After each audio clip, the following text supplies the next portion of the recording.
Yo, y'all, what's up? How's everything going? Hope everybody's doing good.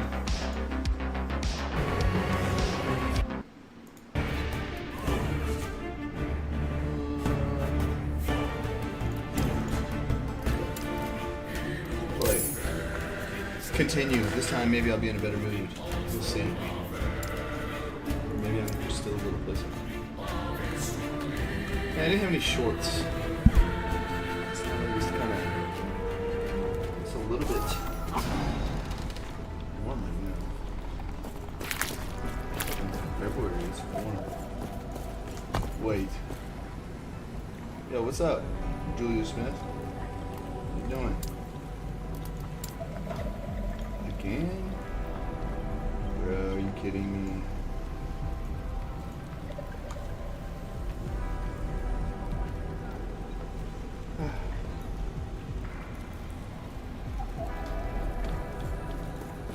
Hey, look, I appreciate it, but this is not. It's about the 5 millionth time that someone has tried to offer me their artwork, so I'm good. I'm not gonna look at it. So if you're trying to sell something, we're good.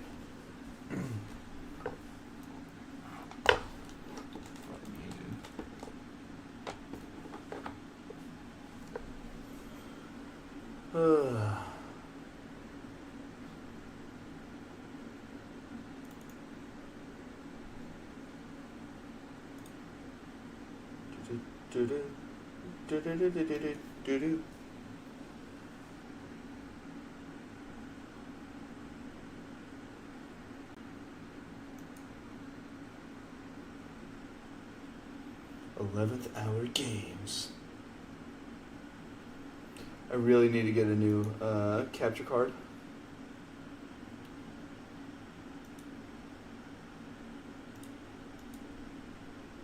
There we go. Yo, wow.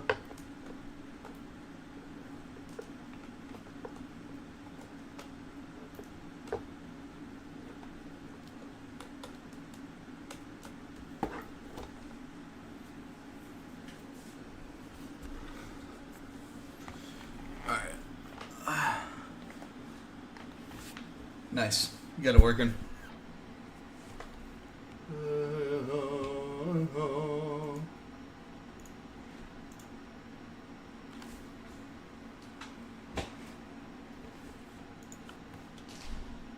Very nice. Much better. Yeah. Fuck playing this at 1080p. Ugh. Gross. Gross as hell. Alright, what does gambling do? These items might be your best bet. Okay. Guess I'll give it a shot.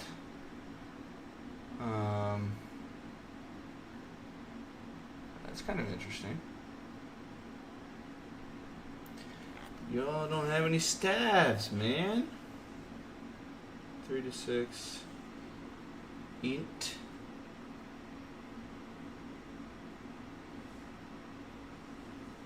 Up 500? Oh, there's tabs. Oh. I say we try. 13 to 26 mana. This is armor. But it looks better than this.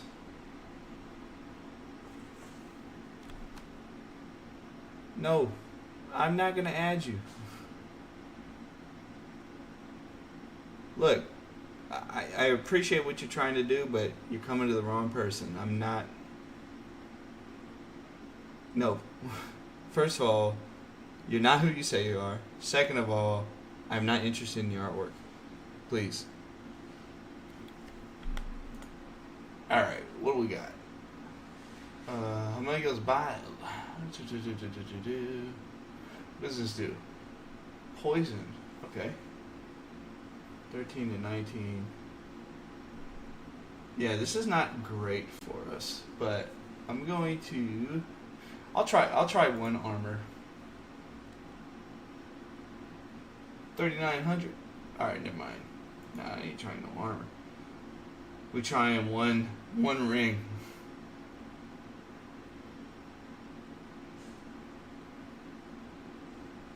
I don't want dodge rating though. We could try a necklace if the rings aren't looking great. Health, cast speed. It's all right. Let's try that. Yeah. Bro, what the fuck? These shits are expensive as hell.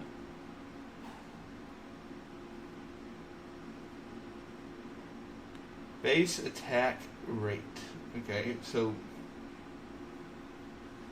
what does this have? 19 melee, spell, and spell mana cost. 4 to 6 spell damage. This gives you intelligence.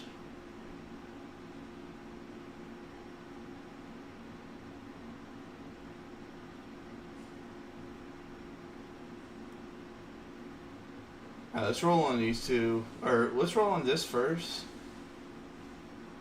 Roll on this first. Magic. It's not horrible. It's bad for me, but yeah. Now we're good. Oh wait, there's a refresh.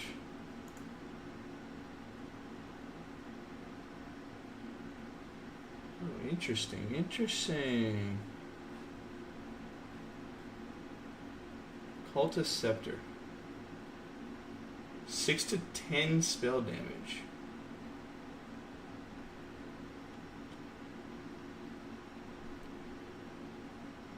I don't really care about the mana cost, to be honest, at the moment.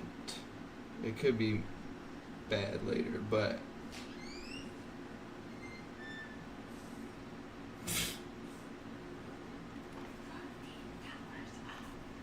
Huh?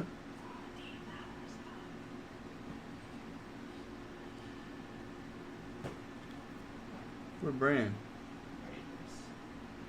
Huh? You can come here. You don't have to hide. Huh. Cute. Okay. Oh, what is this? Oh, 4 to 7. Okay, that makes me want to have one of these then. Fuck, it's 1,000? I'll try it. Fuck it.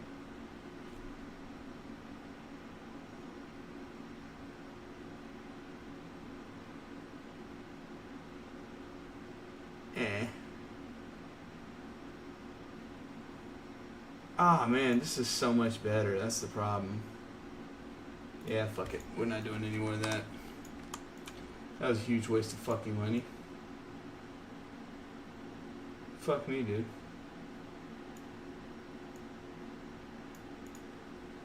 Yes. Oh. That's dog shit.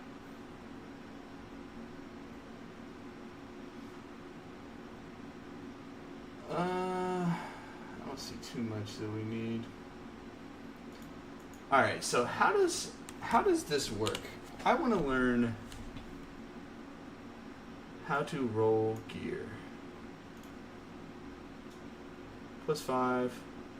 Oh, what's the...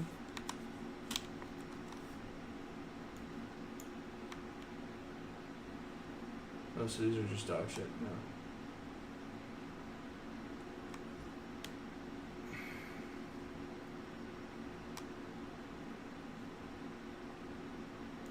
Now let's try this. 2/2 reflected to a... Okay, so what is this? Modifies the outcome of a craft, granting it 25% to have no forging potential cost.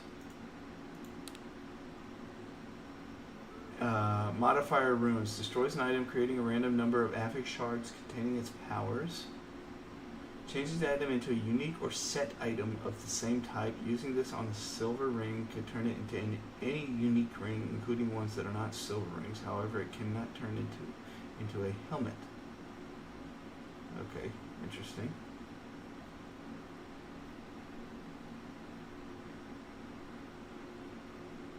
Yeah, I think I want intelligence. I don't really care about the other shit, to be honest.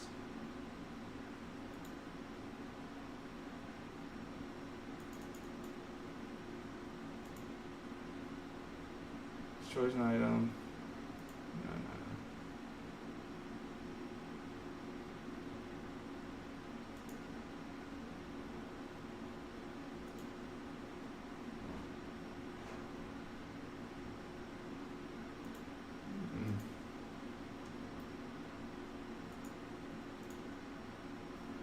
Evasion. Okay. Alright, let's go. I guess we should sell this stuff here.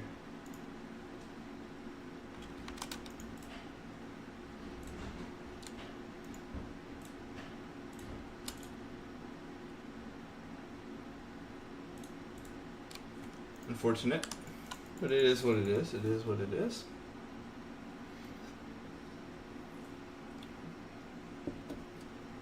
Alright. I want to be a lich, okay, guys? Liches are more curse and lifesteal. And able... I guess they're like super tanky too, because be able to survive. They do have necromancy as well, not necessarily only necromancy. A lot of them even cast normal spells.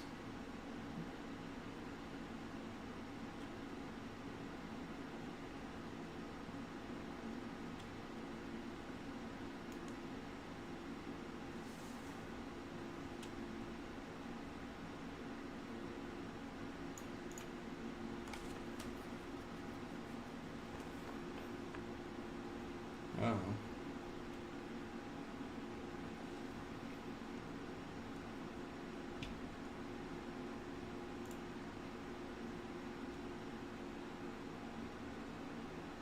Hmm.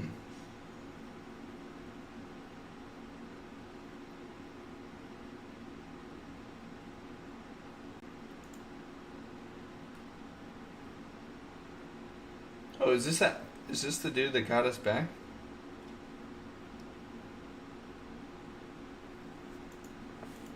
Oh, everybody's saying Lagon is like really fucking good.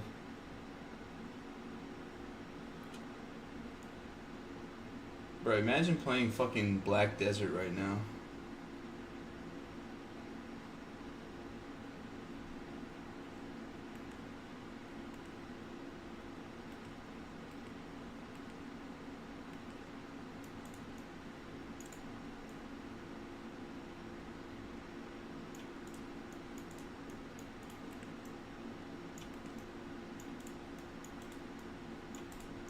Oh yeah, I definitely like this more.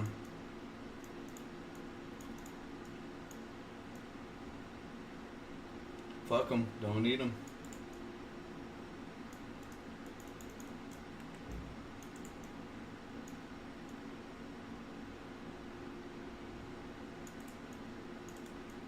Dude, that's crazy. If you don't use fucking I can't play with you. You don't play if you don't use filters.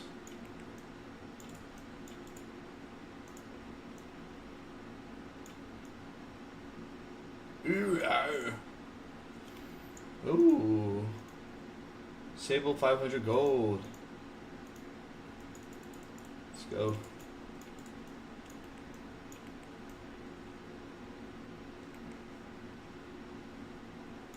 I do hope that it ramps up pretty quickly from here, because this has been insanely easy so far.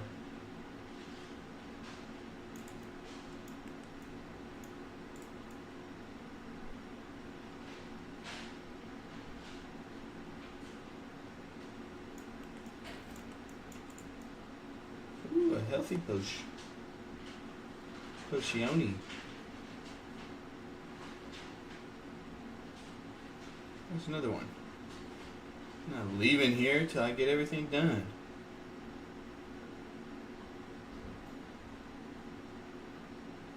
Yo, I got it though. Right?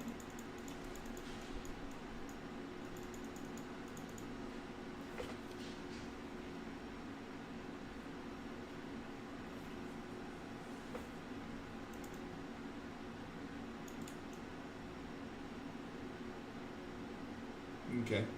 Well, I think I got it, so.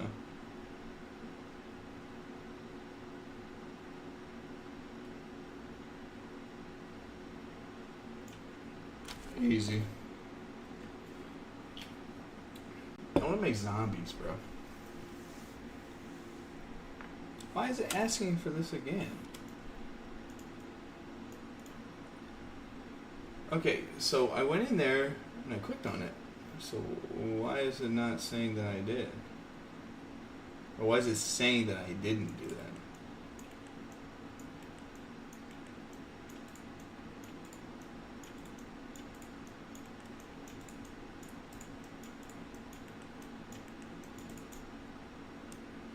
Bro, this is so much fun. Okay, this is exactly what I wanted.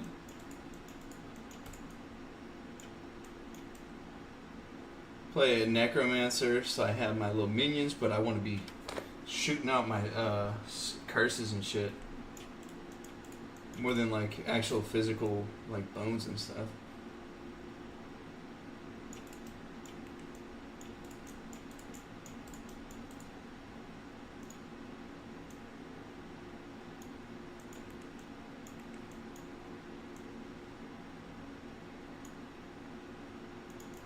Yo, okay. It's not here.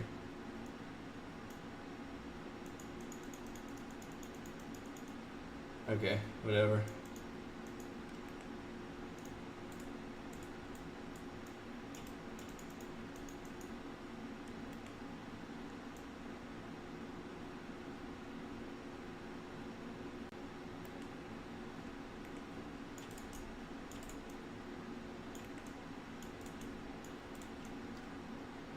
Very cool.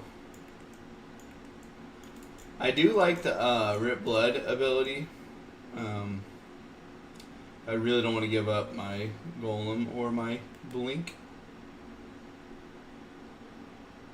Okay, I'm not sure what's going on with this quest because we've been all over and where it says to go, it's just, oh no, is the Elgato doing it again?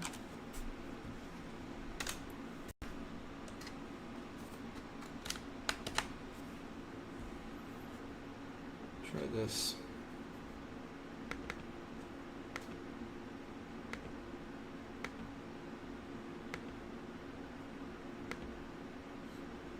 Fuck me, dude. Is it? Please be because of voice meter.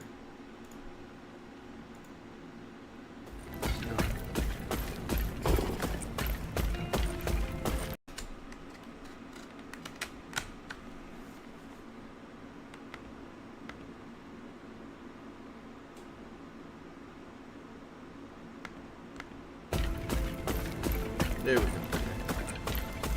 I'm glad that fucking worked. That would have pissed me off.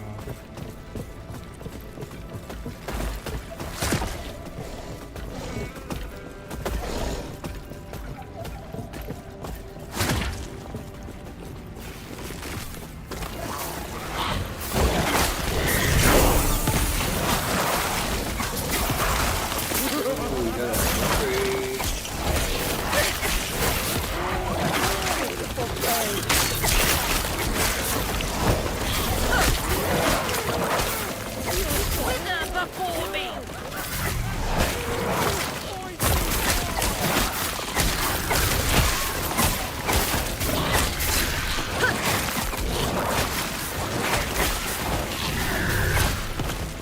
See this shit? Very good. I love this shit.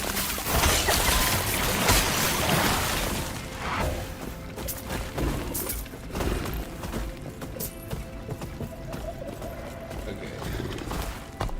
So we got a upgrade. There's health regen.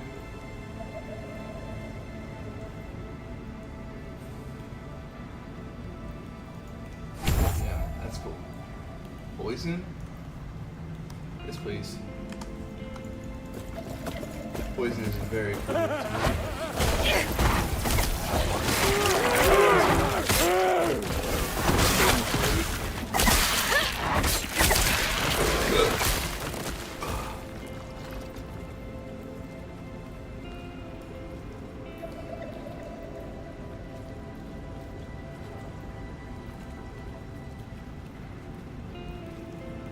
Clear.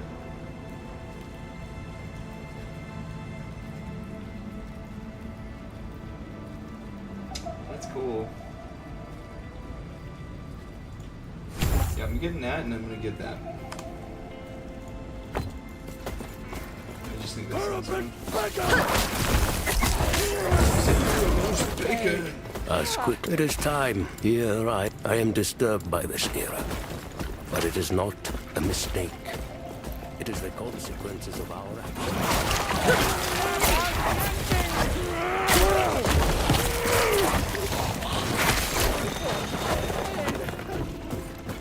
Peace, man.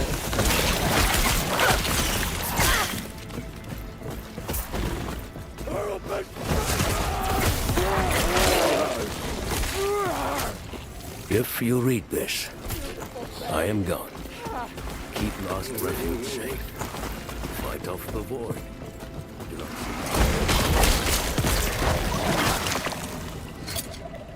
What do we get? 25% ward gained on potion use. Physical, increased damage over time. That's good. 26%.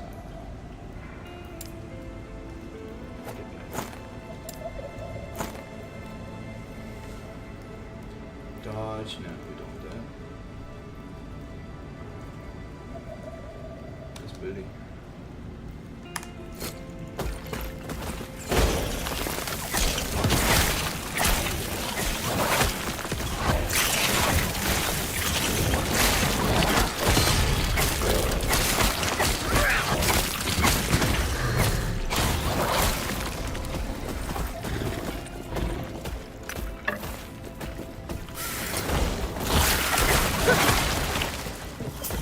I also like the fucking gear.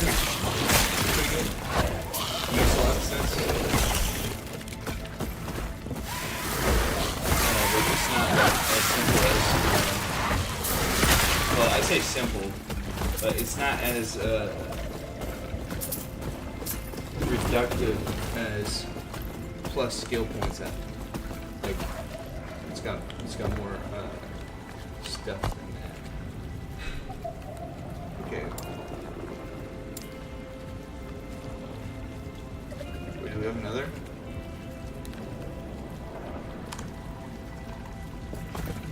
What just went off?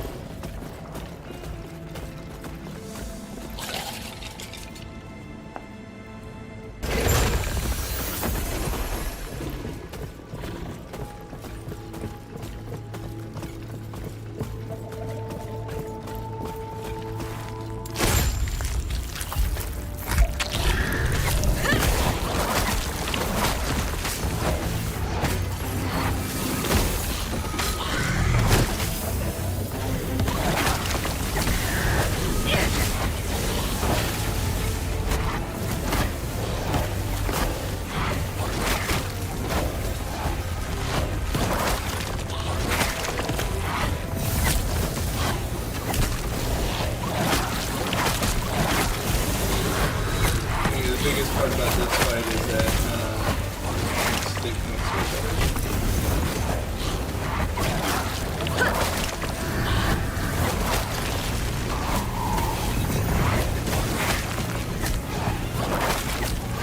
This is fun, bro. What the fuck?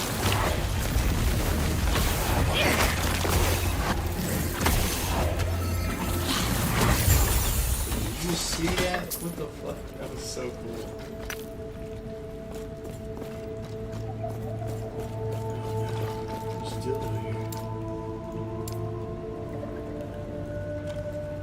Crush deals more damage, multiplicative, and instantly kills enemies that are below a threshold. Health threshold.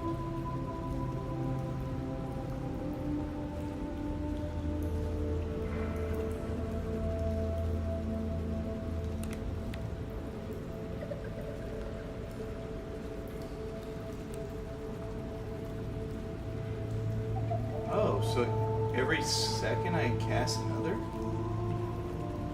That is very interesting.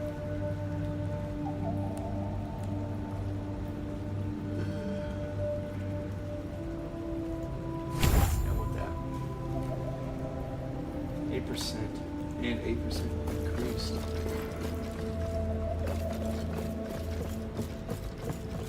Oh yeah.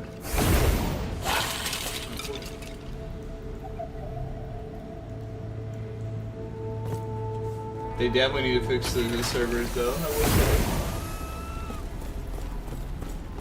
Gods be with you. Stay safe. Panion's stupid elder Panion. I fear you must please stop him. Ooh.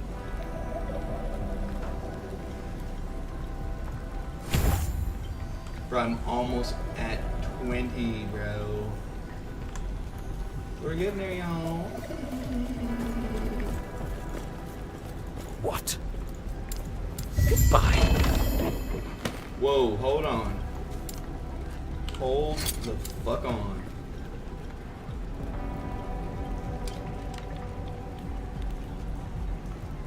I mean, it's alright. You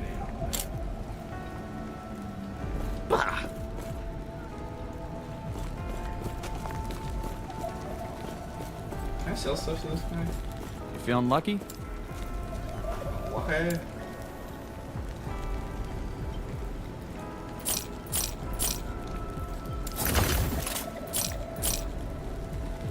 Oh, minion damage.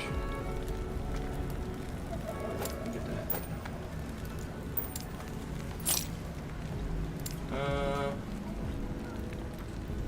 I wish they had a. Oh, they do. 7 and 9 spell damage. This is really good though. It has a higher potential though. 19, 16. This has the higher potential, but it also has the potential to have like a really like a sick offhand too. Not bad. Second day. Good killing something. In the game.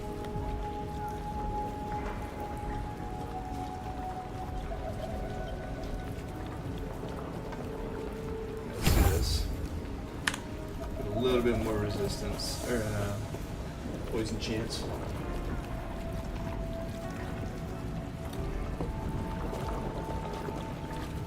I wonder when we're gonna be blasting through dungeons. This does remind me a lot of Lost Ark, to be honest.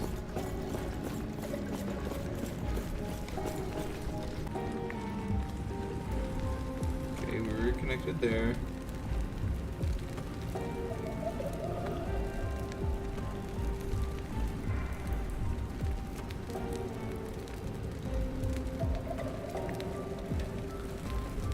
Okay.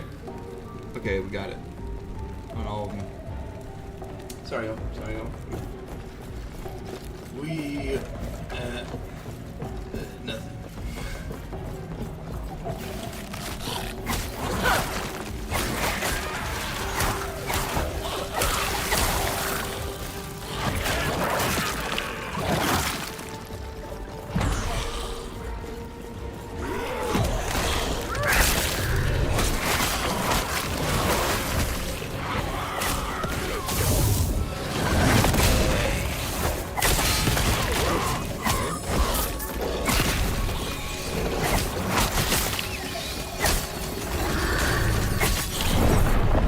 Hold up. Wait.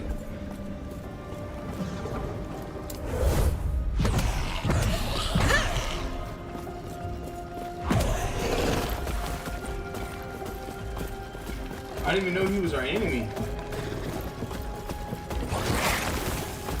Oh, okay.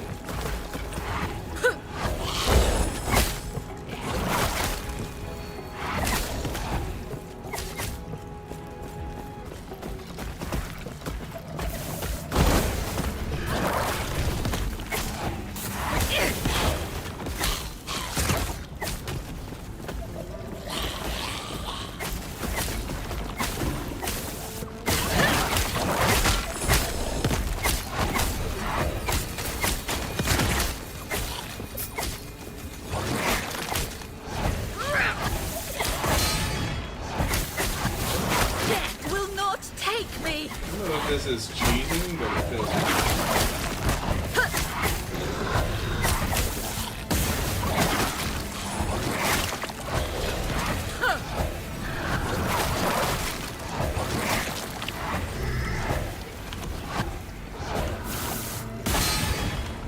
Ooh.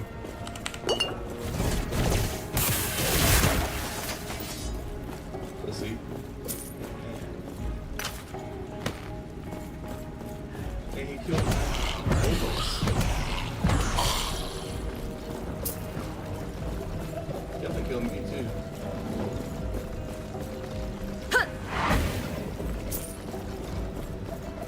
Okay, sealed and temporarily displaced for dangerous repeat. Okay. I'm gonna go deeper to find the answer.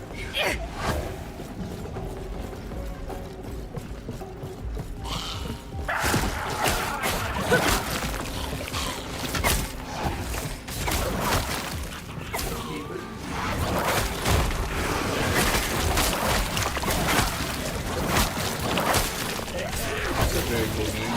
Oh, are these like headshots? Bro, the monsters in this game are sick.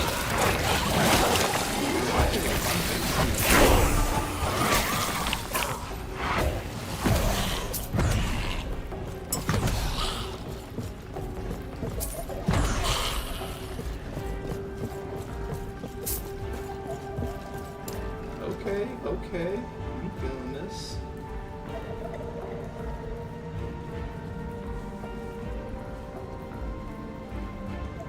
What's that? We have one more.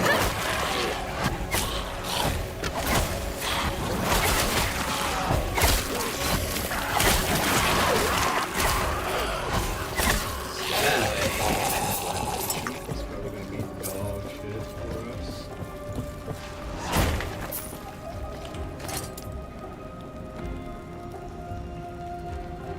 Half yellow and half interesting. I don't understand what that means. Melee damage, spell damage. Oh, 13 spell damage. Yeah, I think that's better. Yeah, we'll get that. Because a lot of my shit is not necromantic. Like, this is... That is not. That is not. These two are not. They're really just the one.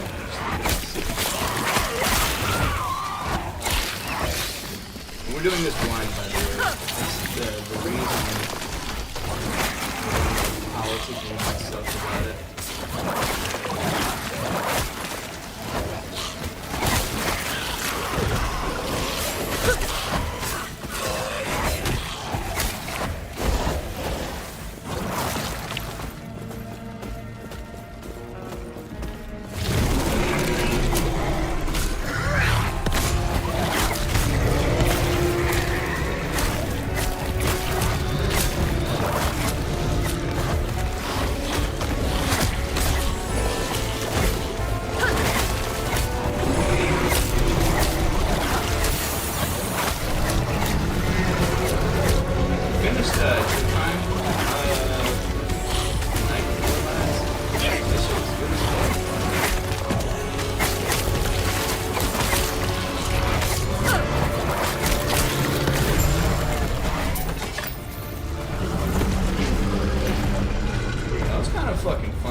These are like tutorial boss, I can feel it.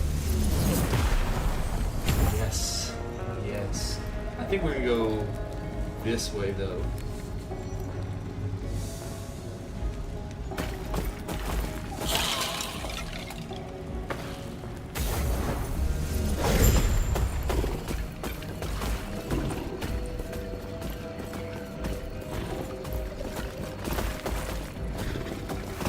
Wait, what?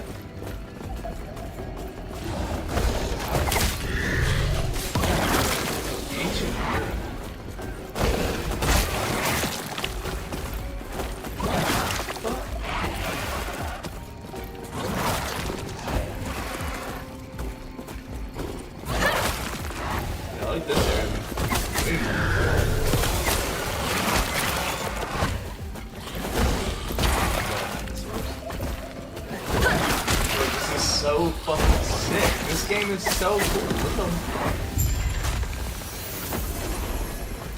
What is this? Can I? Okay. Let me explore the area. Okay, now let's go. Has a chance to seal an affix instead of upgrading. Sealed affix is moved to its own slot, leaving its old slot open for you to add a new affix. That's cool. So if I really like an affix, that'll be useful. Hopefully that I'm not really going to be needing to do that till end game, but no matter how much this is.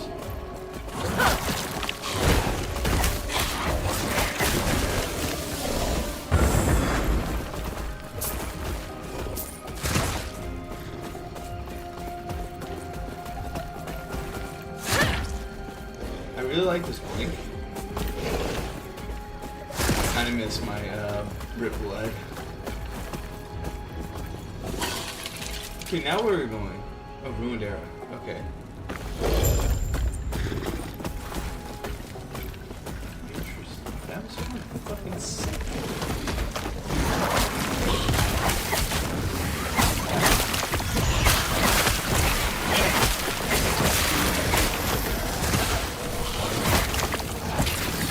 Bro, I'm a pure glass man right now. Like, I have no fucking armor at all.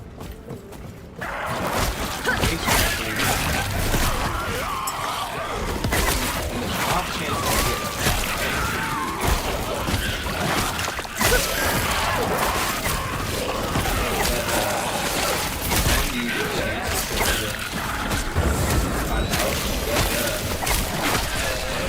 Link is so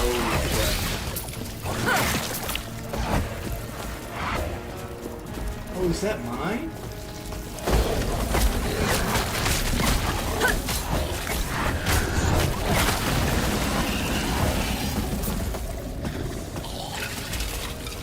I'm loving this shit, bro. What the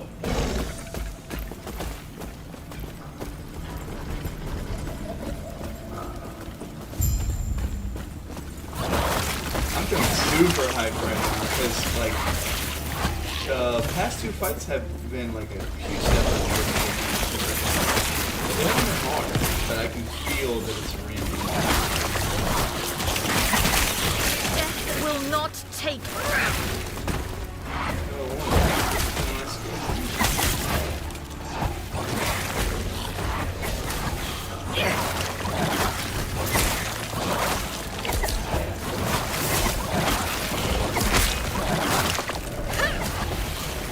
Your death has come.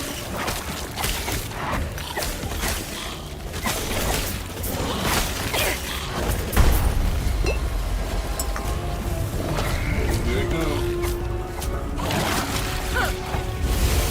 We're going. Oh, it's grand.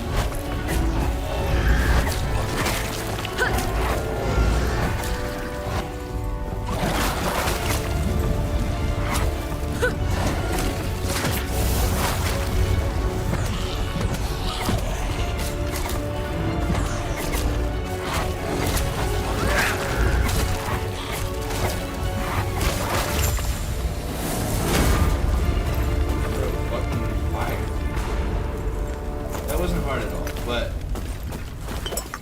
it's cool. Okay. Minion damage, intelligence, and health. I'm chilling on all that, to be honest. Minion damage.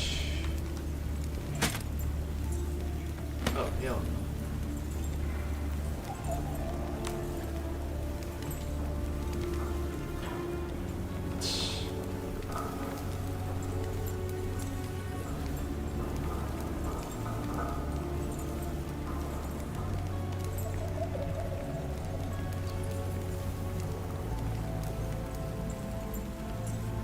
Oh, reduced health cost. That is actually good. There's a blood clot over there. Okay, let's go this way.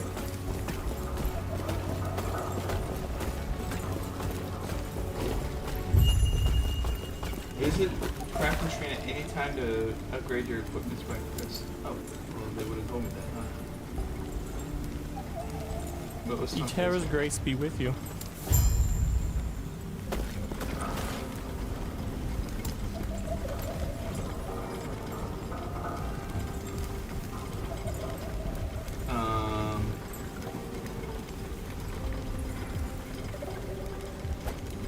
Don't want this.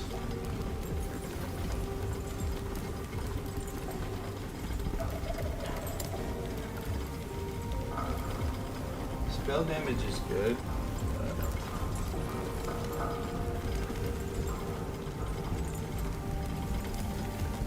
Prefixes and suffixes. I wish I could change it. Like now.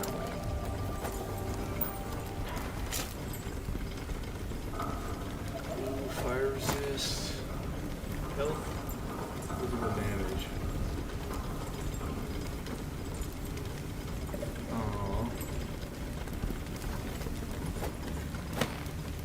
Ill suited.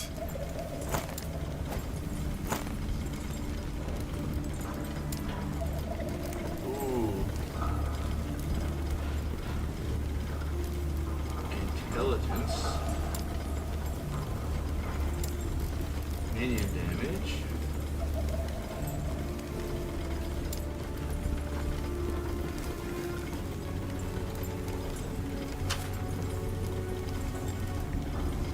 Oh, I can't afford. Oh, you can't afford genius. Okay. Alright, let's see what we got here. Let's try physical damage.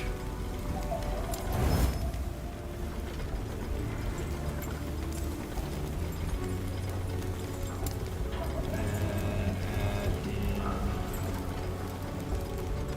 health. Makes sense.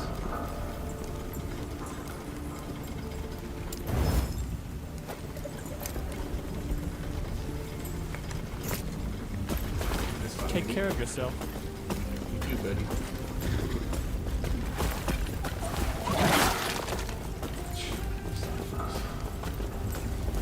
He only says that because I'm a woman.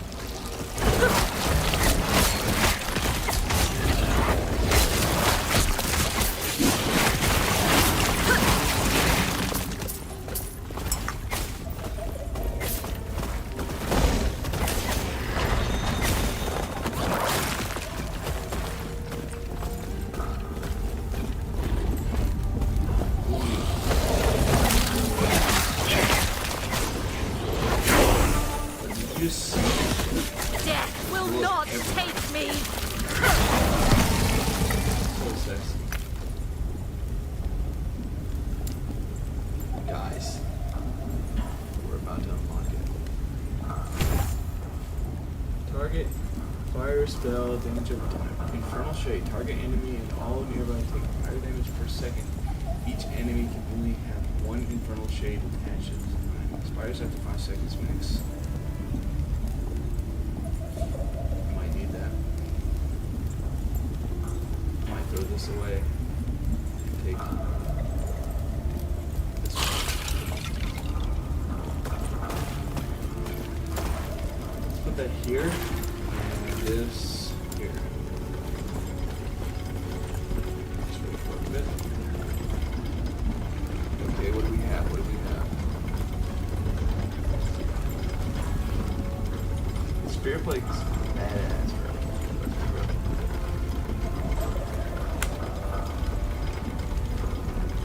What do I have a point?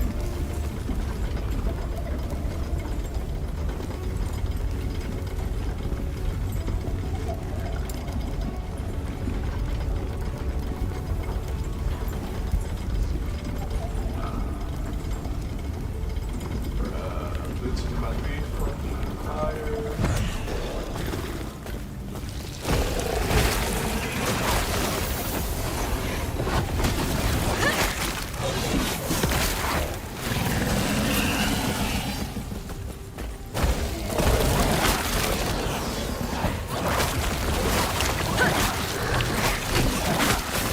Yeah, I kind of feel like I could make that the curse. I do feel like I should probably make that into a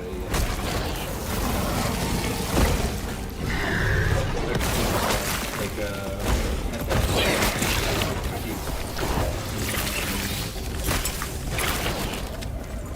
I'm just fucking these things up.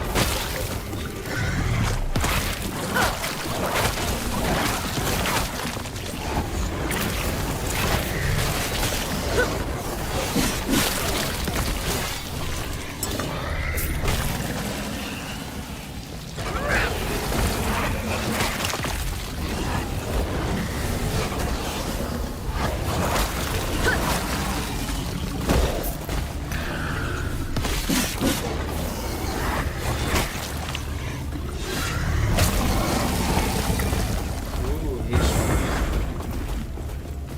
let's go. Come on, let's kill some stuff with our hasty haste stuff. I think a big issue, not big, but like my biggest issue so far is that it always seems like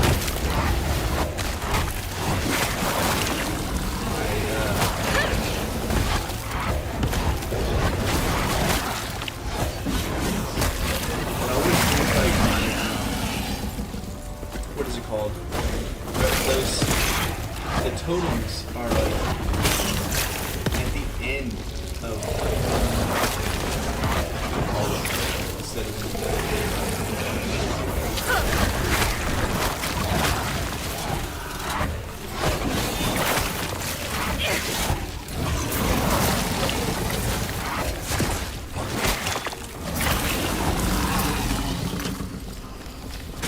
racers.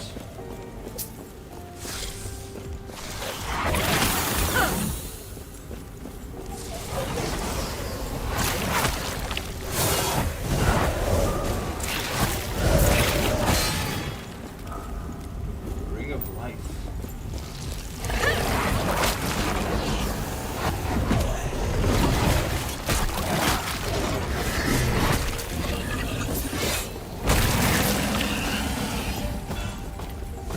Yeah, I'm having way more fun now.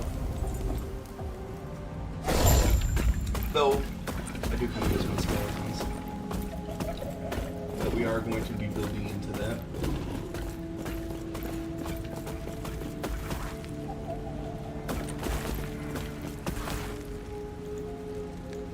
Stay back.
Change the transfer. It's good, but I could be having either skeletons or a blood draft. That sounds pretty nice.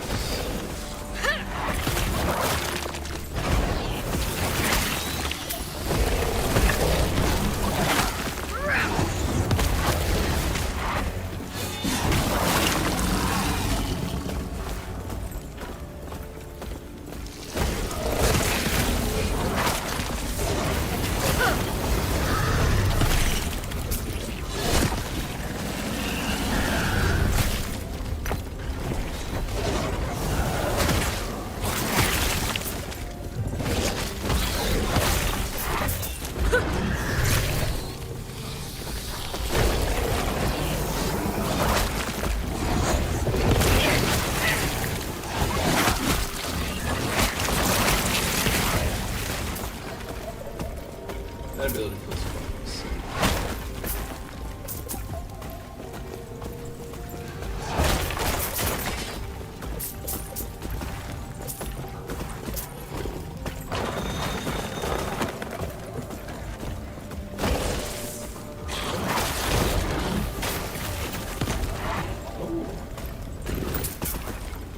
Let's check what we got.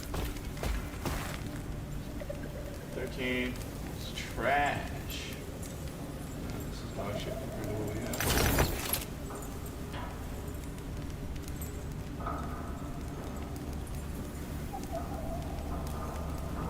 Spell damage pretty good. There's 13 though. It's dog shit too. Full damage.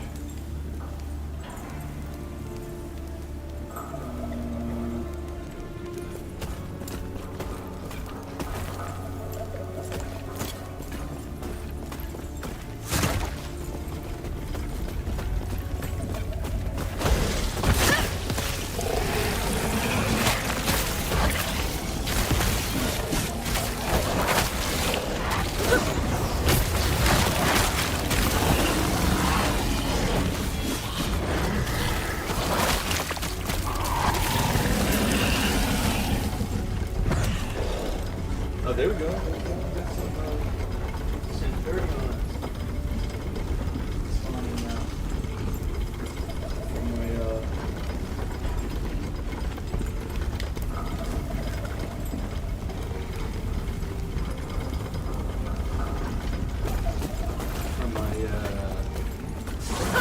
drone hunters.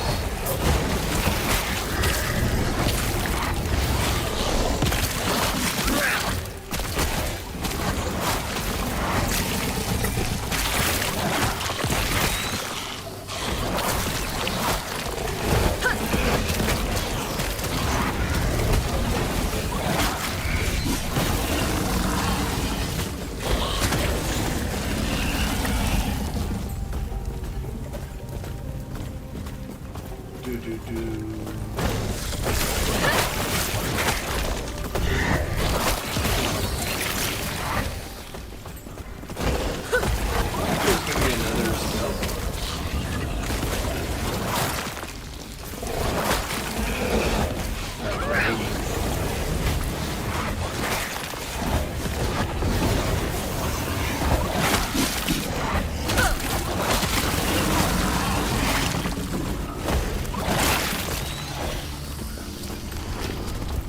Need to make sure that I'm using my phone curse before anything else,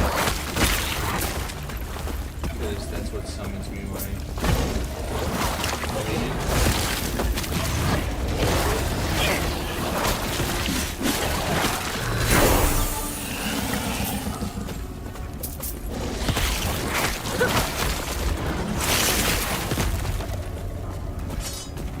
Okay.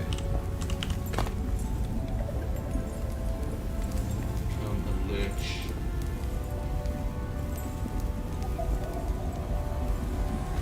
Intelligence, health, spell damage loses health, survival, cool.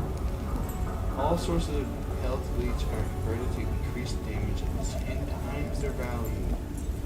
You deal increased damage, this bonus is tripled when you are below 35% health.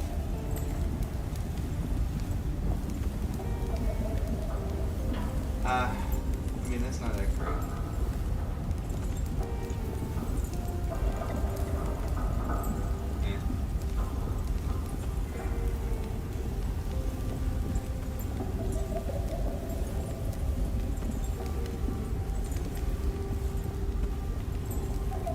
You and your minions deal increased necrotic damage and chance. So what am I at? I'm at 20. Oh, so I have to choose this.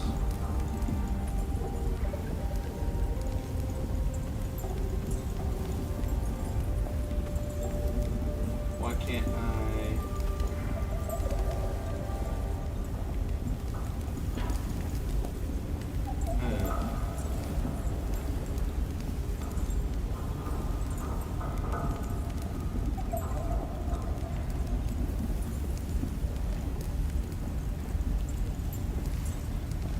Okay, I guess.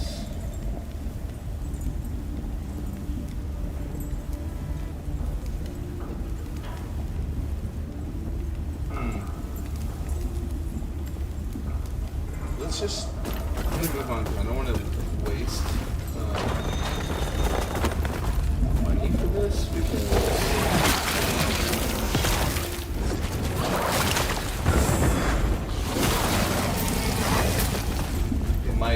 It might be unlocked through the story, so.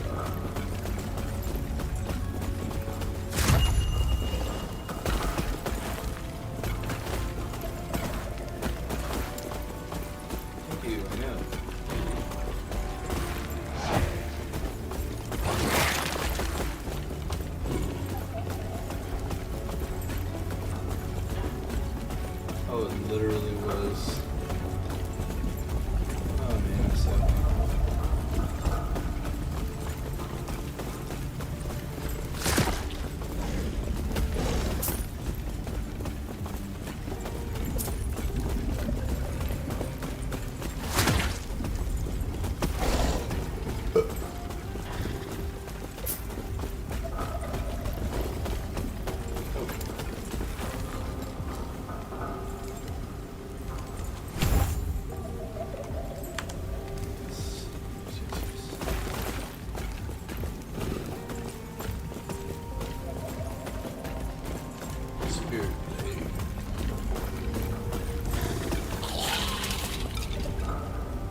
Stay back. Run! Accept nothing less!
Seems he failed to handle the Void's power. So much for their mighty elder. Pathetic.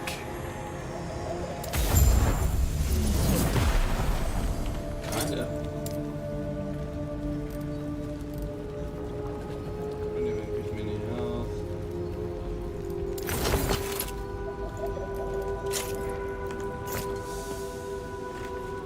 End of time.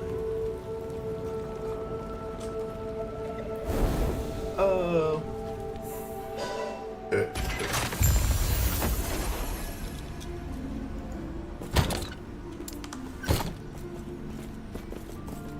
You seem a little disoriented. This is what is left of your timeline.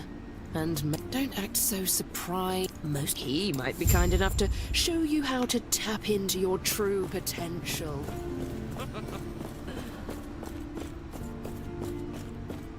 It's a bit of a cunt.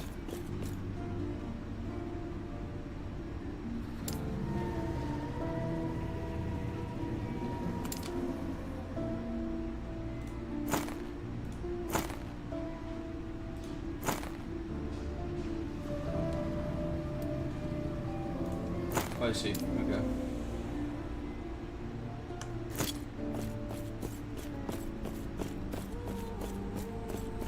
I don't need respect. Oh, so this is where we're gonna learn. Oh, shit.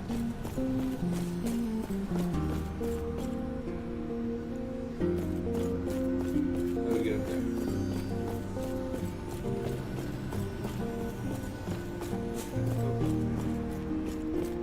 It eludes me. How does this work?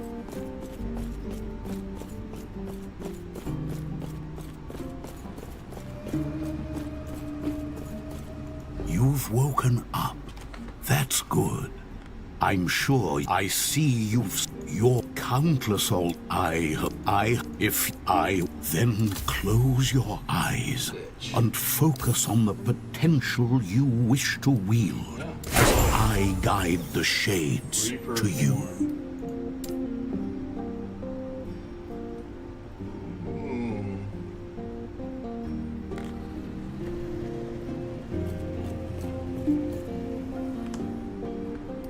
Okay. That's a hard choice, man. I want this. Reperform. Yeah, we're going reperform instead of the... I see that you are still you. That strength will be necessary if our world, our reality, is to have any hope.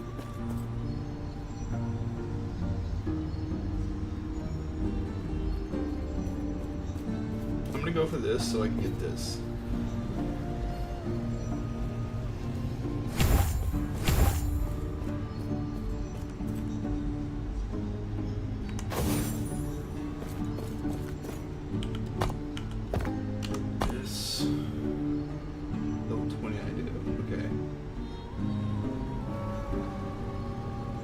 Reaper's Curse.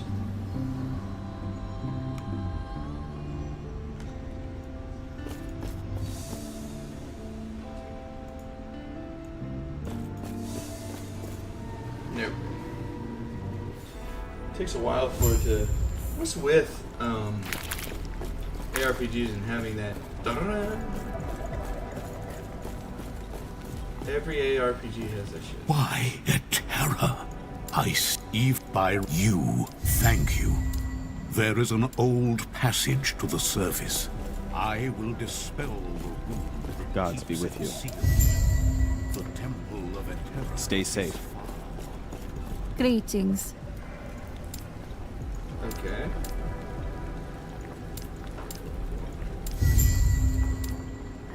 Do not dwell on regrets. Okay, we're going to the main story.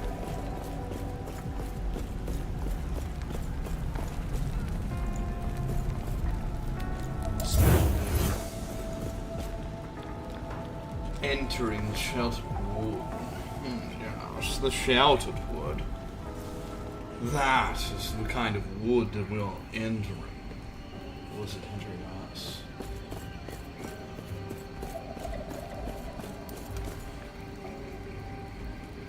Oh, this is melee.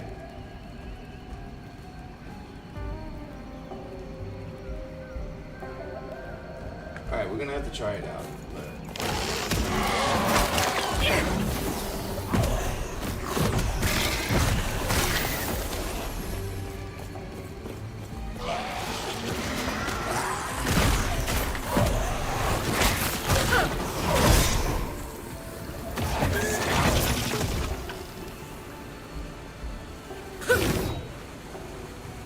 Alright, hold the fuck up, bro. This is sick.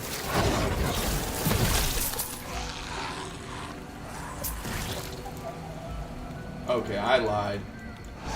This is not what I expected, but it's somehow better. I'm dual wielding signs, bro.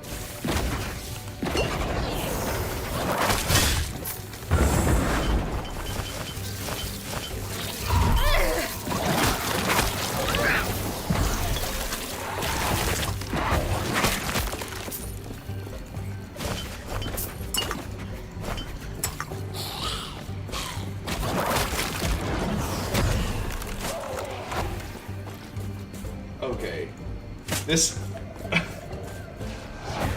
okay, I have a feeling it's gonna change, but this has been so much fun. This game... oh my god, I love it. It's been so much fun.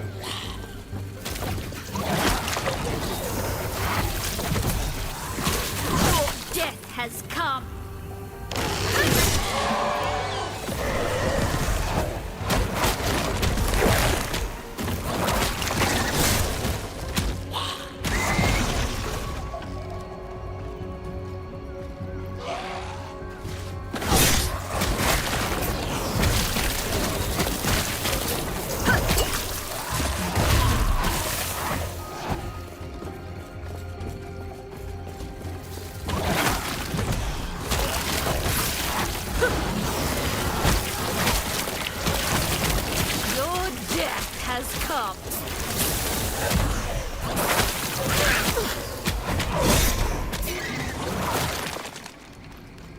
Okay, yeah, this is fucking sick.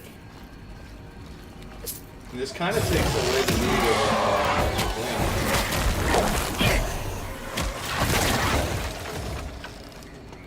I also think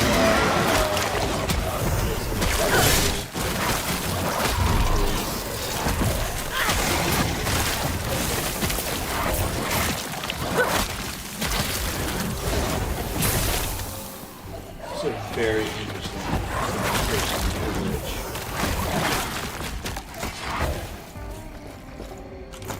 Alright, let's see what we got. Trash. Man. Poison.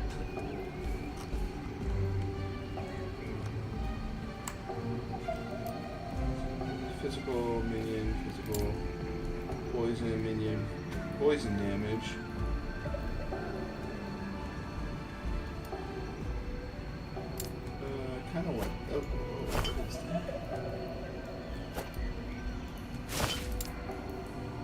Ignite.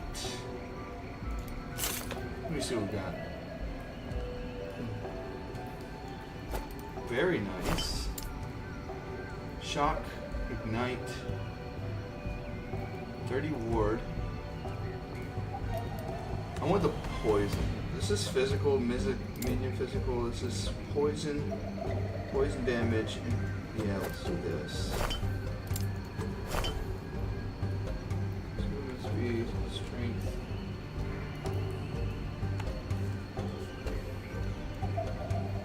We're good, we're good.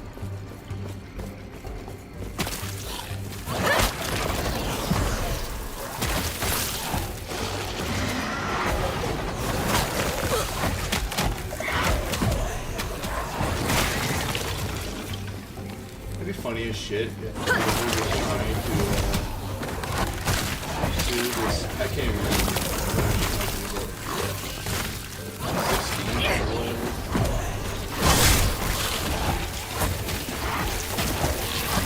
I thought it was going to change me fully into a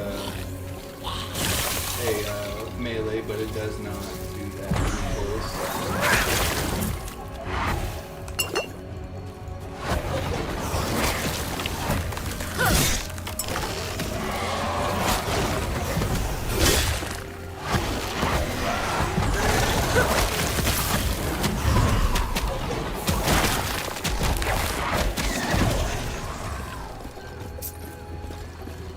But this is so fucking fun.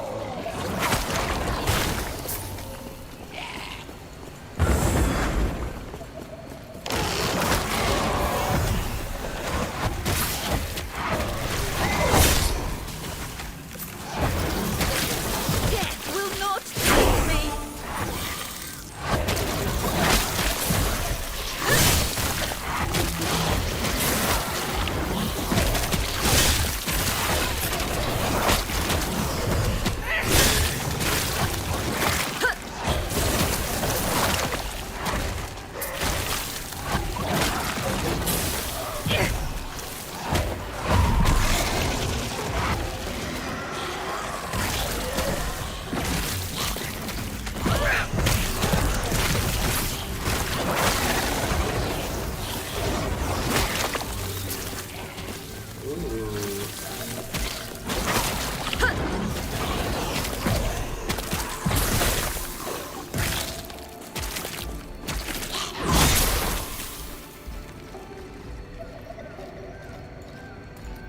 Okay. Glitch. I want this, so... Intelligence. Yeah, we will be getting that.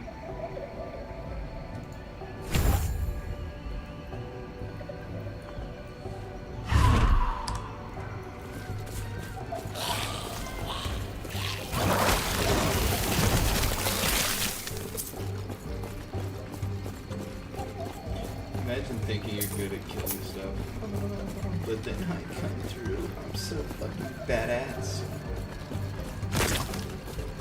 I'm not gonna lie, this leveling is better than PoE. It's better than fucking Diablo. One thing I'll say about Diablo, the story the first time was really good. But everything after that was fucking bad.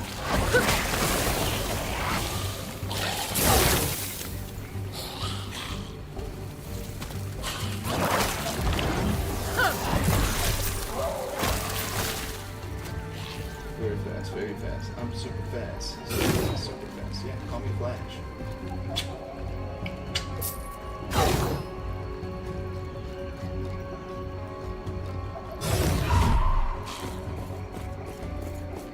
Get everything you can out of it.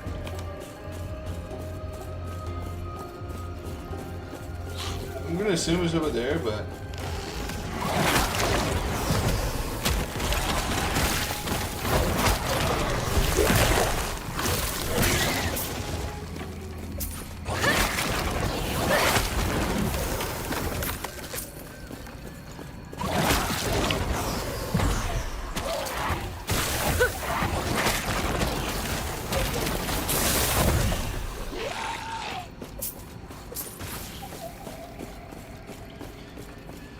quick one.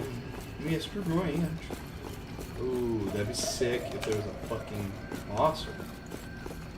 It's even sicker. Okay. Oh, I thought I dropped this sick ass weapon.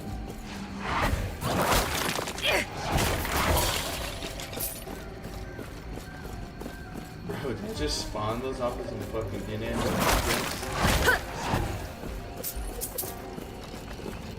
Two of them.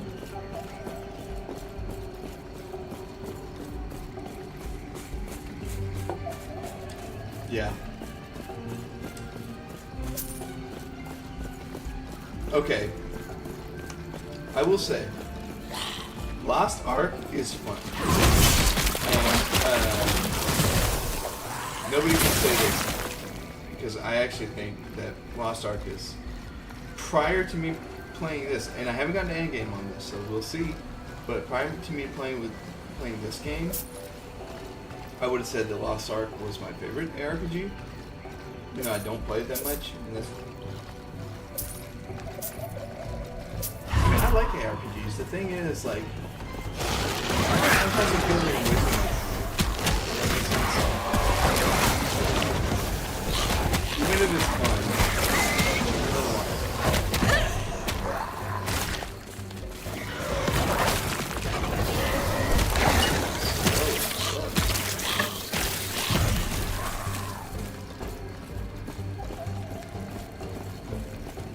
I'm starting to feel like I might need some tanks.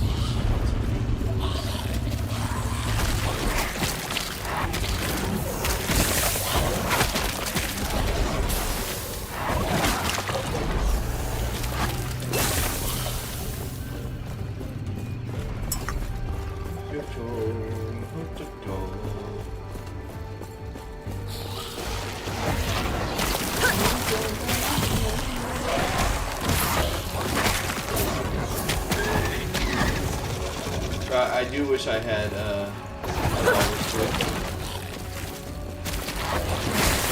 I did not like the first one. Okay, I will say the first one was not very fun to me, but the second one looks fucking awesome.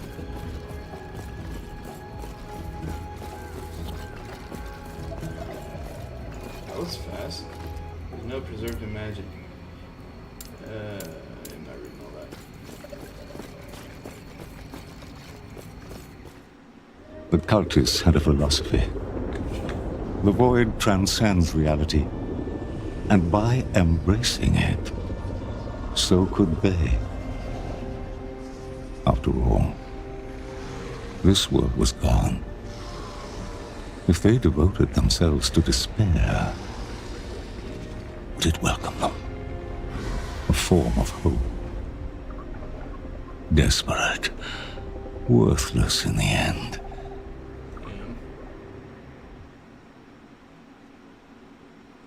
Kinda sad.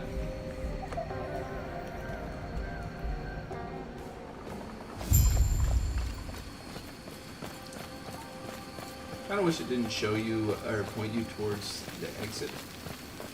What level am I at?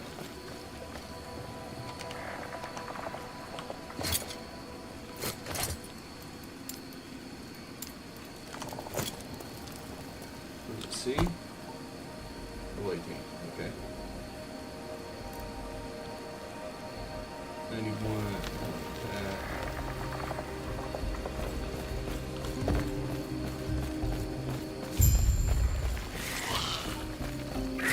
Textual message.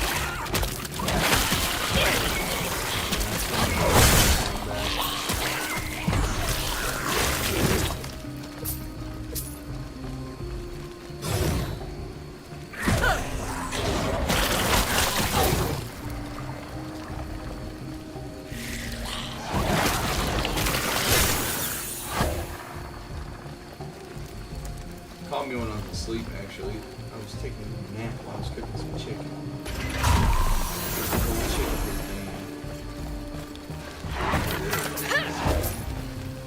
Love chicken. To be honest, I'd rather eat really good chicken than steak.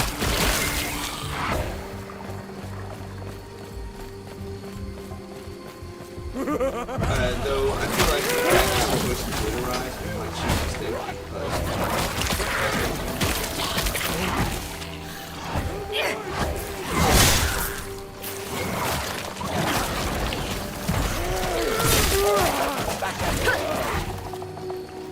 But this is like it almost feels like an evil red mage from fucking Final Fantasy, bro.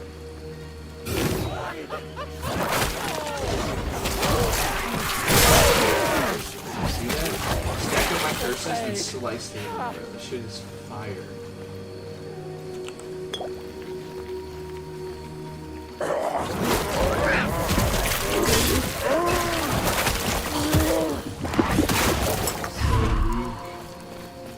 The weakness beckons you to death.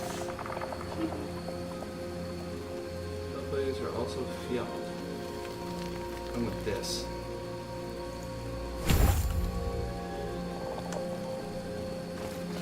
I'm about to be level 20 anyway, so...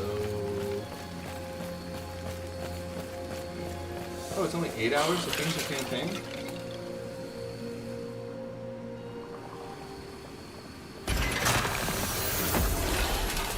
See, that's what I was talking about.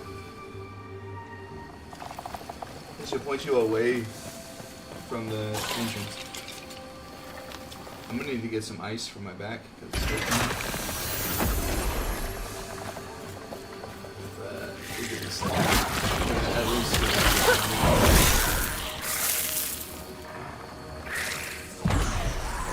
so, if anybody's thinking about buying this, it's so worth it. It has been awesome.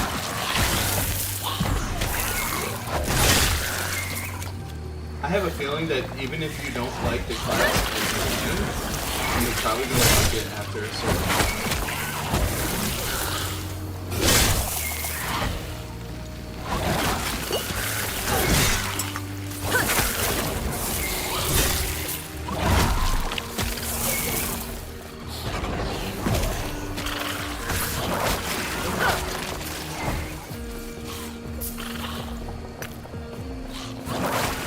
Is that Sheila?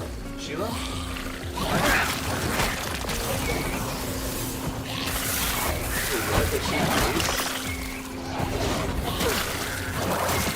Sick.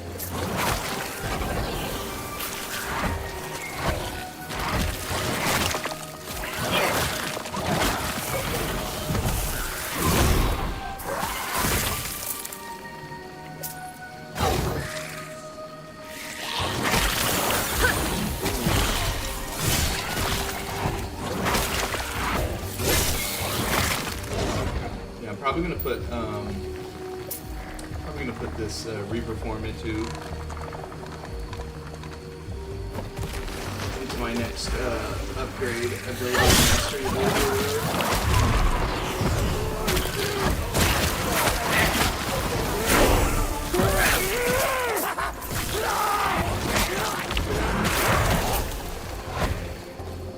Bro, I kill stuff so fast. Okay, let's see what we got. Deals more damage instantly kills enemies. So this is 10%. Because I want to get this, I think.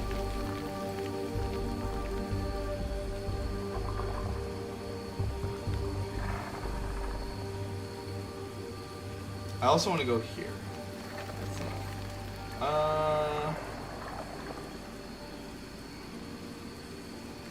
If I get this first and then go here, I think that's...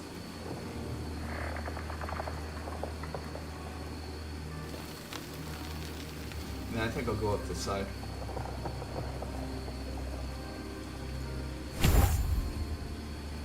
Enemies affected with Bone Curse have a chance to explode on death, dealing... Oh, that's fire too. I'm gonna have to start worrying about my mana.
Very nice.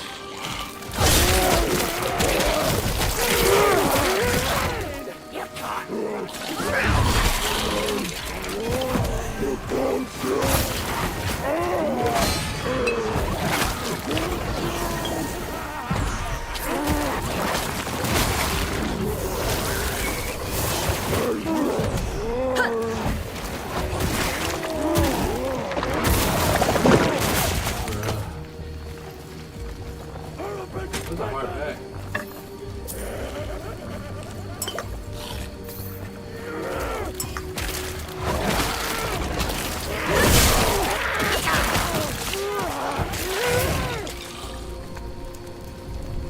I don't feel hard punished with cooldown either.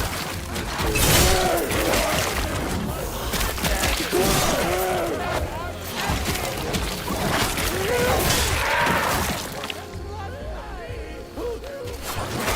Did we choose that because I think we did.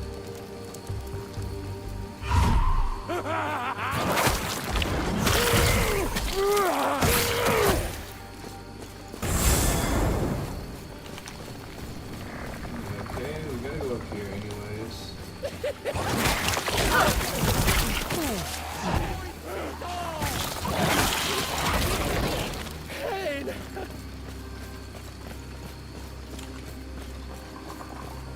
Alright, let's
right there.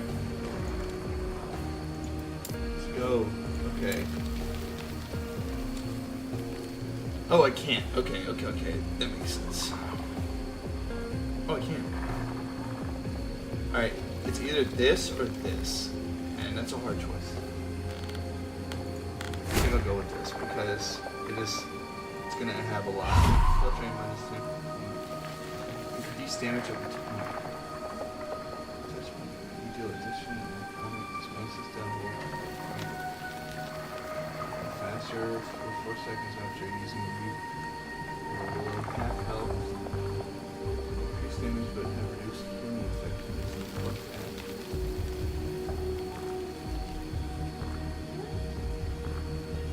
Alright, so once I see that I take this or this, all of Reef's base damage and its added melee damage from intelligence are converted to cold. Consequently, this damage scales with increased cold damage. Hitting minions with Reef heals them for the same amount that Reef would heal you if an enemy was hit.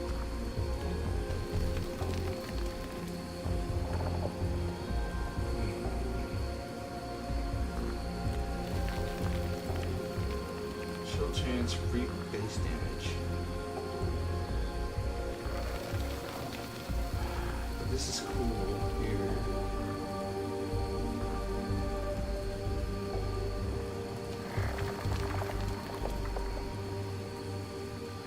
I don't want that too.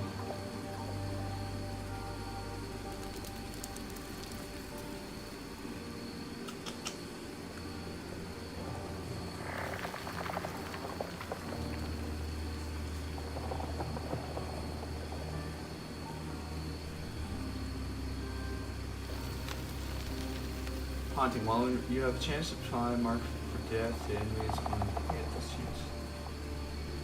So what is Mark for Death? Mark for Death is curse that. Oh yeah, fuck yeah. Bro, we take this. Ain't no problem. Oh, I have 3.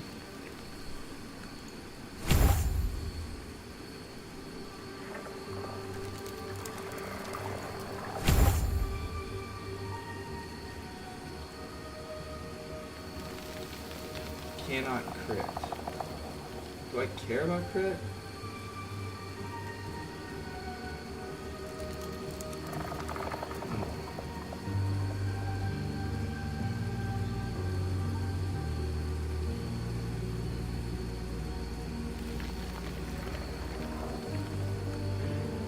So that would be bad to get if we're going this way.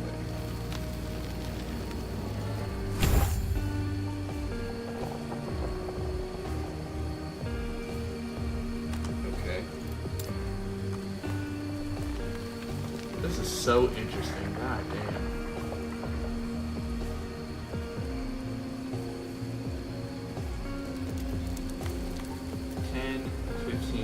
So at 15 is 45% increased damage.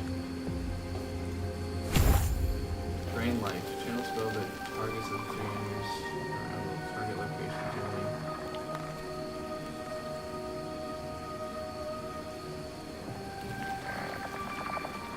Oh my gosh, there's so many cool fucking spells. How can people choose like this? So difficult. I don't have any, so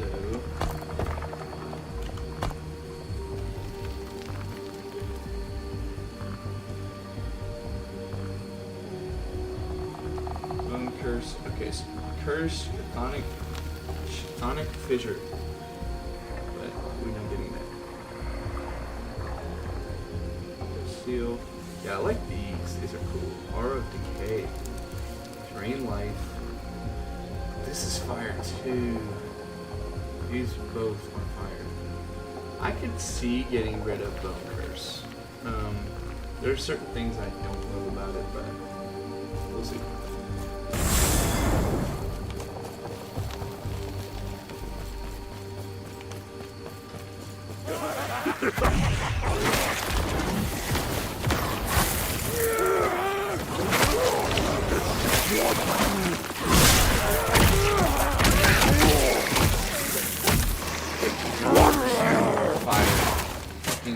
Sick, dude.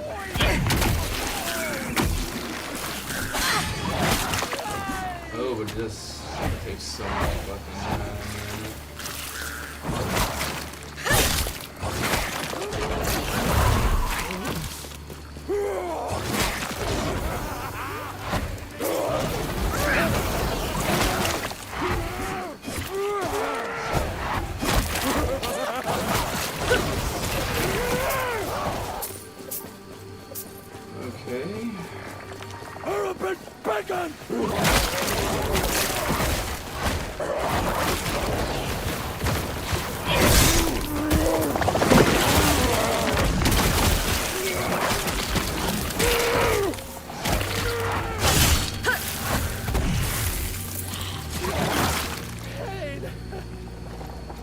Worthless, anyway.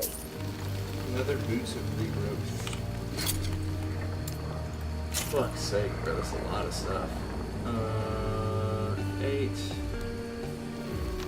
I want the spell damage, y'all. 13. Necrotic.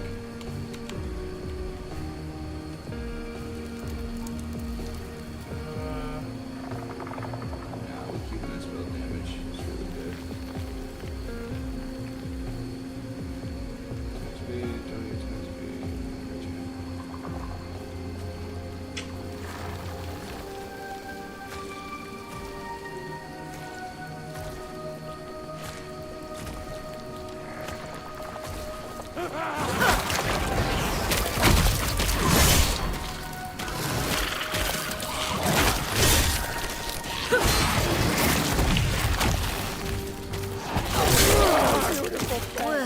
this too much?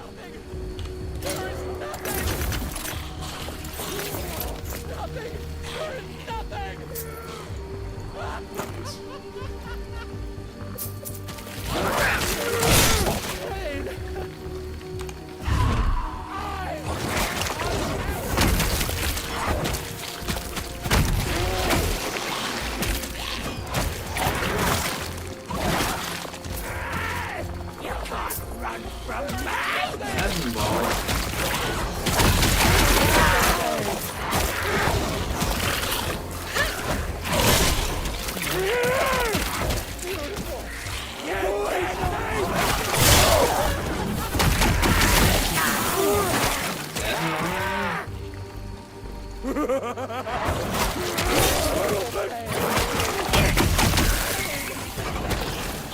Sometimes strange.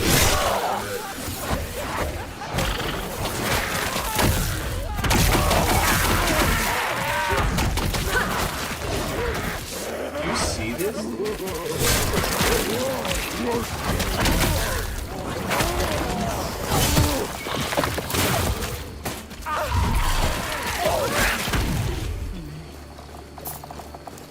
Very fun, very fun.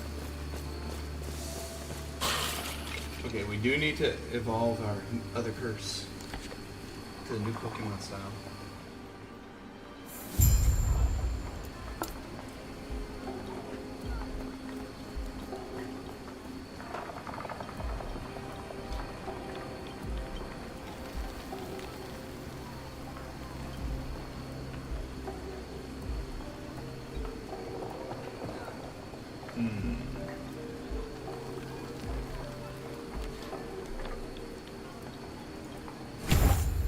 Go here, and then we're gonna go here. Oh, yo.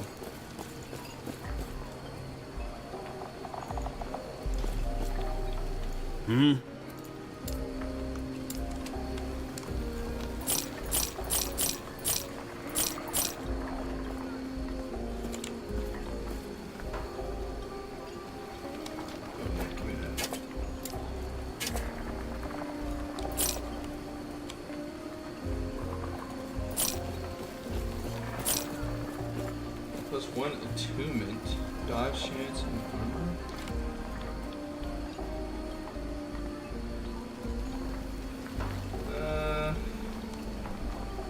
It's honestly not bad, but -2 intelligence though. It's a huge upgrade though.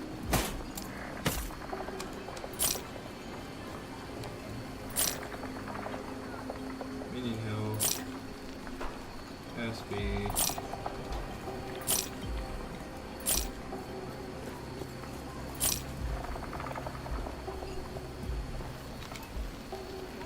Increase poison, increase minion, increase resistance.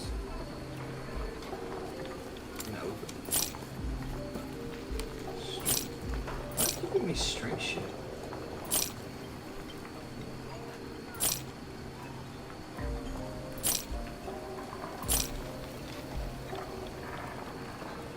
That's not bad. Poison and necrotic. That's really what we're doing. I think spell damage is better though for us. Okay, let's see what we got. Nope.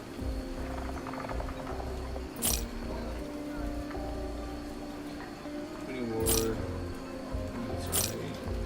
Alright, cool.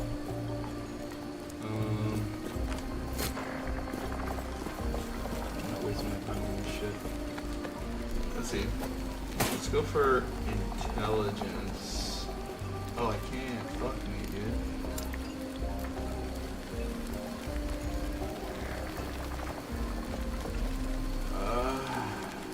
Fuck me, dude. There's a random effects on it. Oh, man.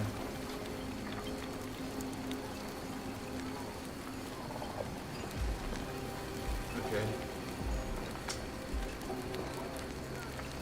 Fuck it, we're not doing that right now. We're gonna do that when we really need it.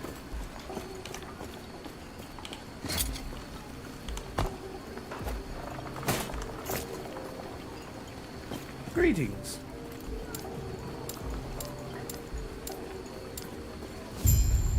Sure. Farewell. Who are you? Go on. Yeah, we going chill, bro. Just we go angry and sad. I'm gonna go get ice and water and go to the bathroom. I will be right back, y'all.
Yo, guys. Alright. Got my ice. Use the bathroom. Let's play some more games. Ruins. I thought this would be satisfying, but I feel nothing. No matter.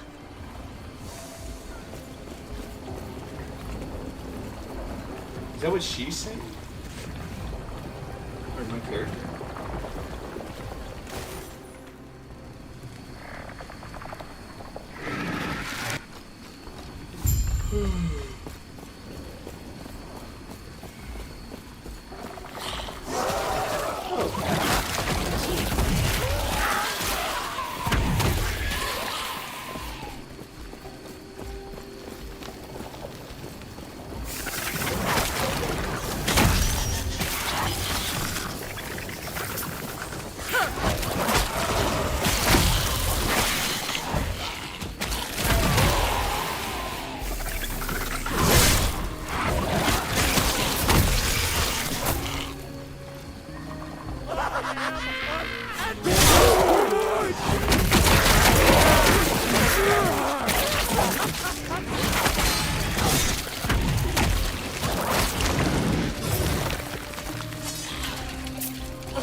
Okay, okay.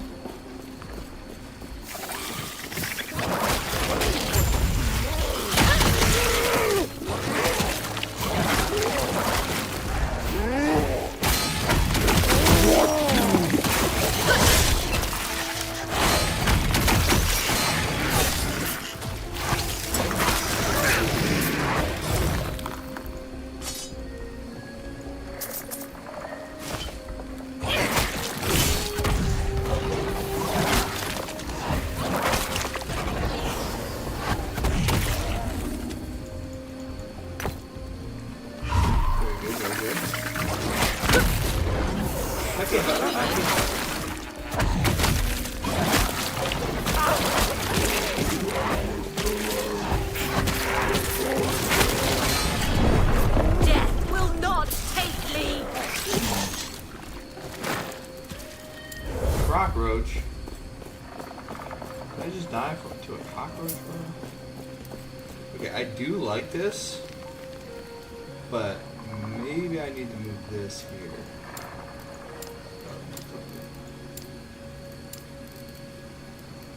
This here.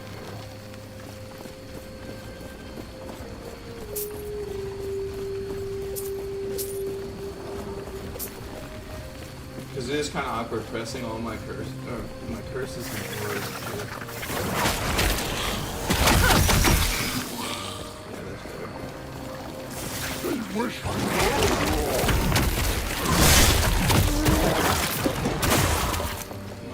better, much better.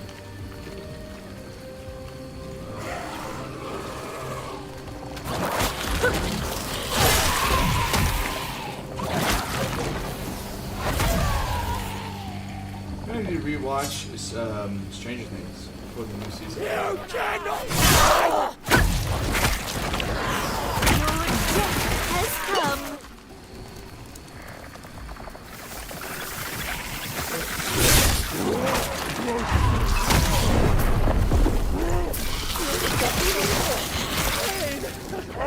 Holy shit, baby. Holy shit, babe. You got the sausages? Bro, I need to put a butt plug on my ass to know what to do in that situation. Up my ass.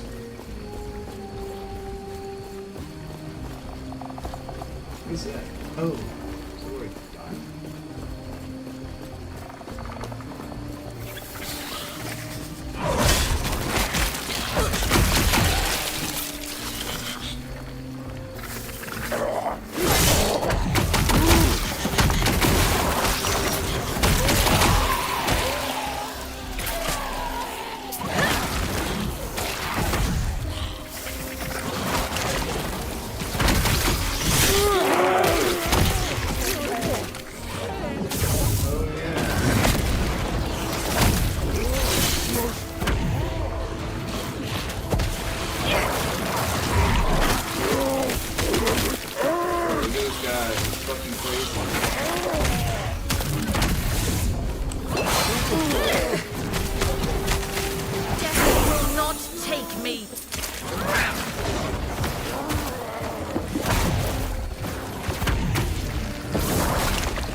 Basically, I don't have unlimited health, but it makes my health way better because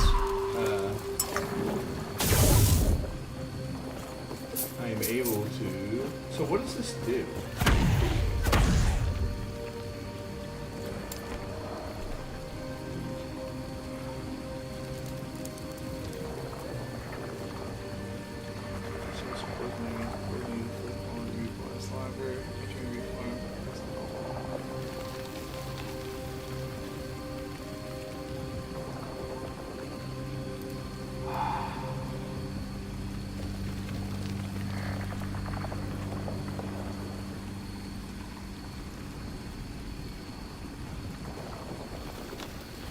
I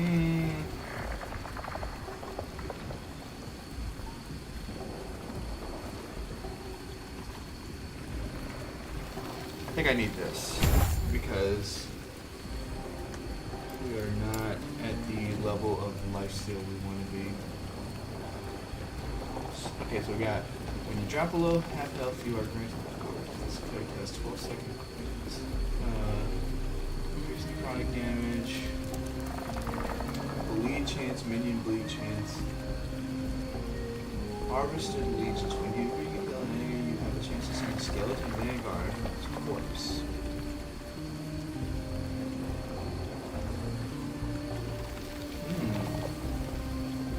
Interesting. Spirit lure. Soul barrier has a reduced cooldown. Life barrier. Rather.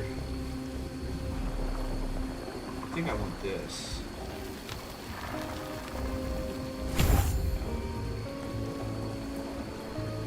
Because that makes it so that I'm like...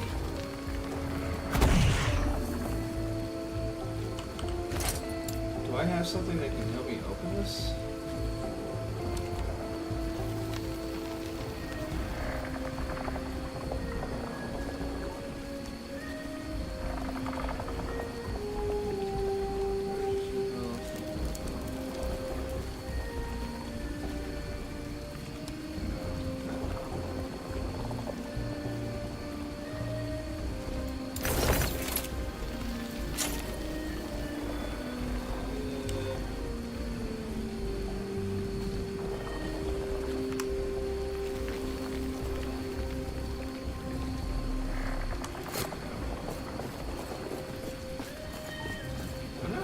Quite sure what those do, but hey,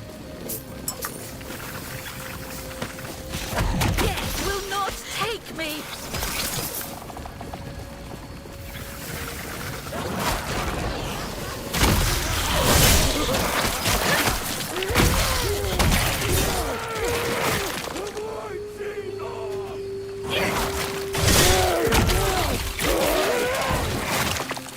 So are these vanguards?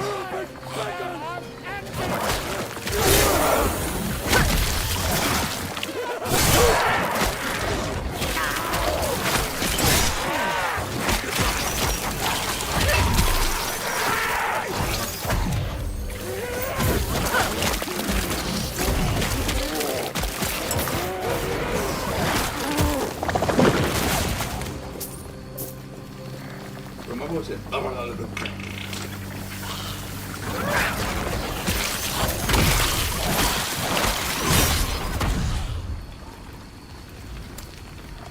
Okay.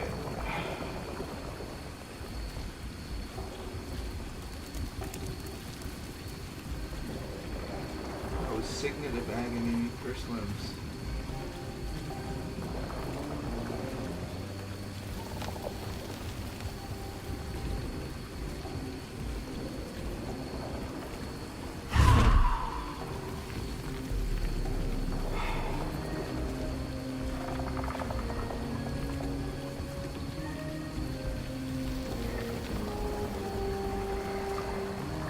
It makes your cooldown go up so much.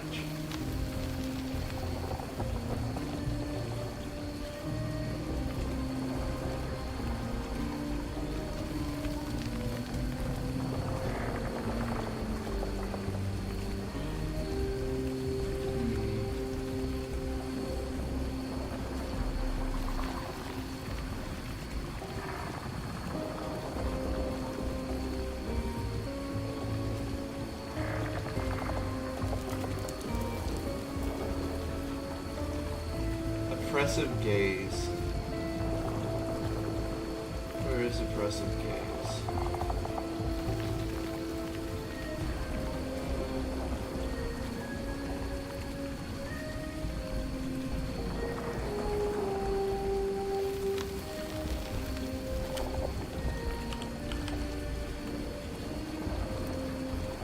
Bone curse deals more damage, but now only affects the single target. Fuck.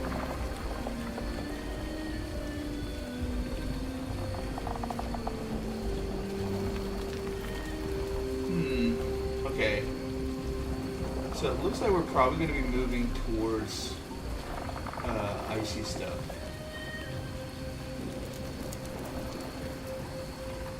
So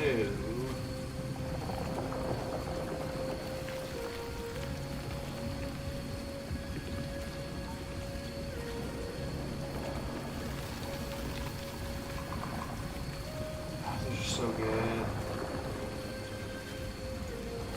Get that.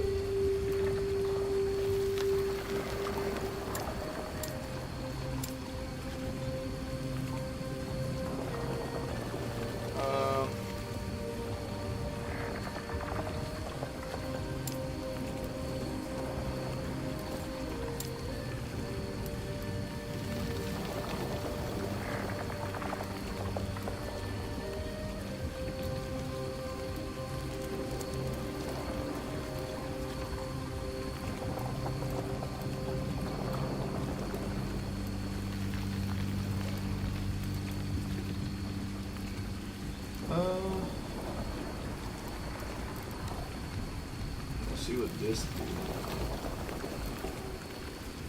Physical spell intelligence. Physical spell curse area intelligence. Necrotic melee area movement intelligence dexterity. Necrotic spell damage over time area channeled intelligence.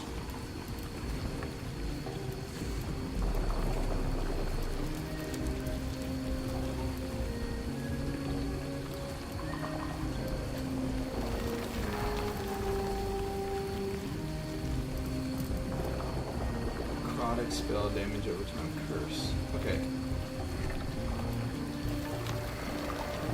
Fire spell damage over time area intelligence. I want DOT stuff. It's a DOT as well.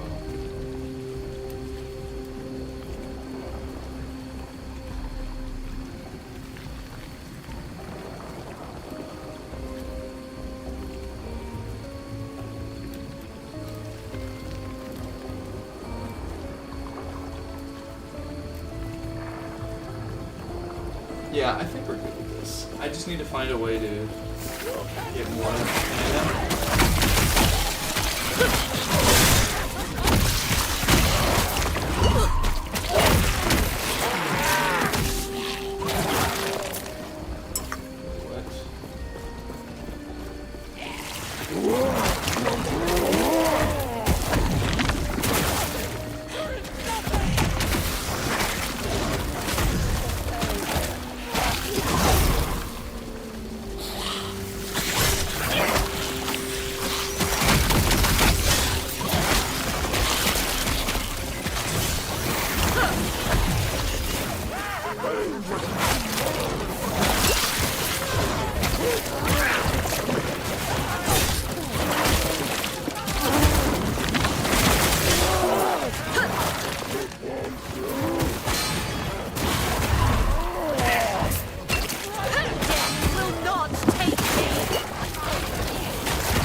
That there's any. It doesn't seem like there are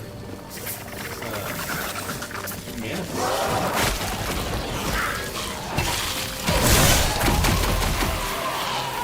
Maybe it comes later in the game.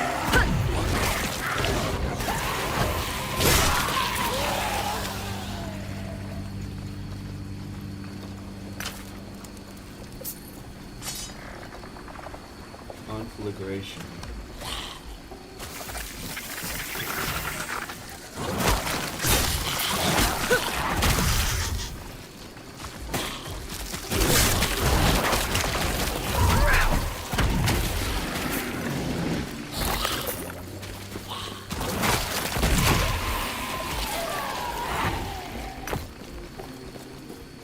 Okay.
death has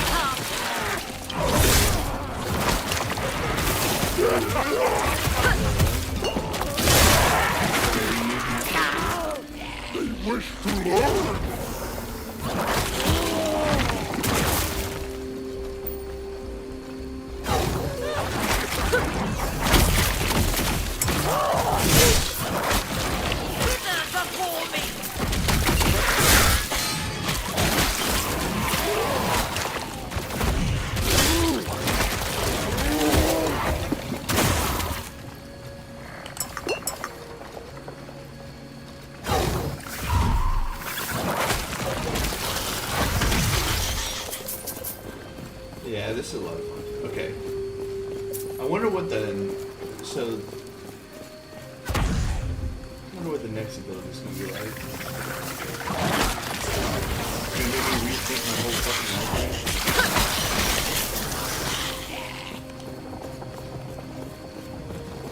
Yeah, I need to go down here because there's obviously a quest down here.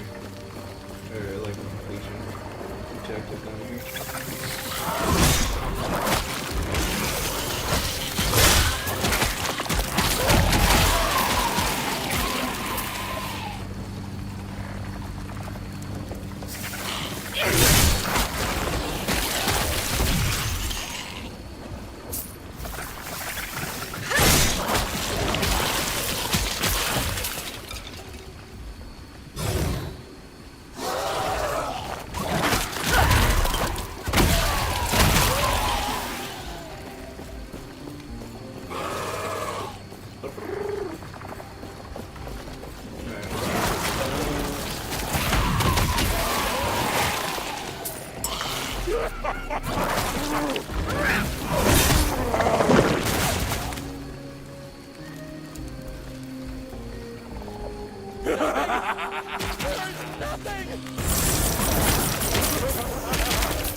Whaleren.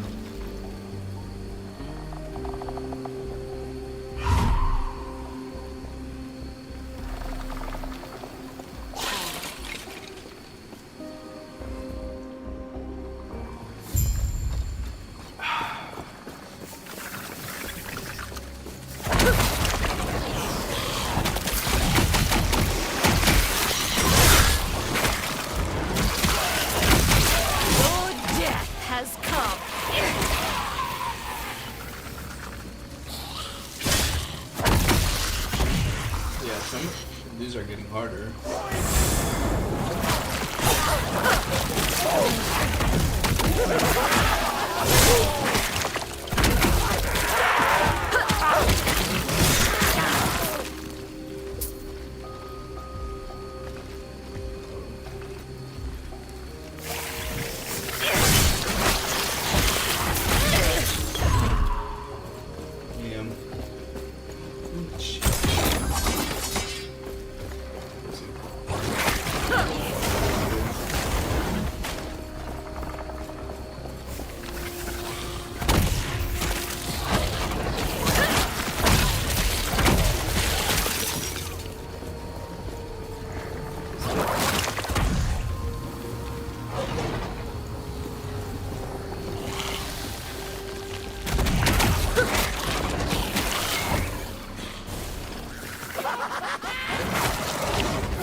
about it's not just like don't fucking play.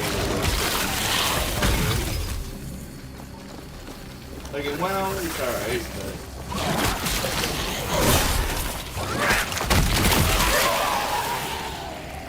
like an ARPG I don't love.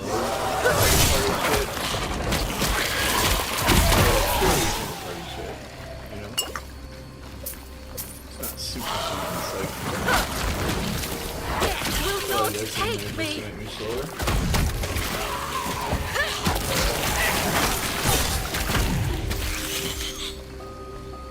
Oh, you came here to jump some dog shit, huh?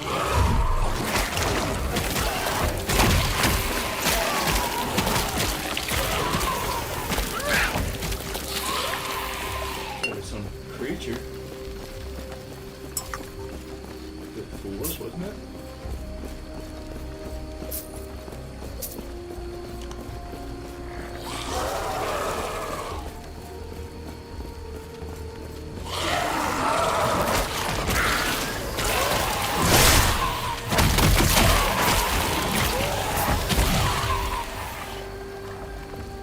So I'm noticing that I'm stacking the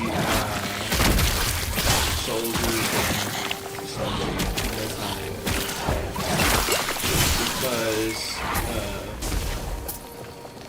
you can only have 3 of them. Now, if there's some way to make it. Oh.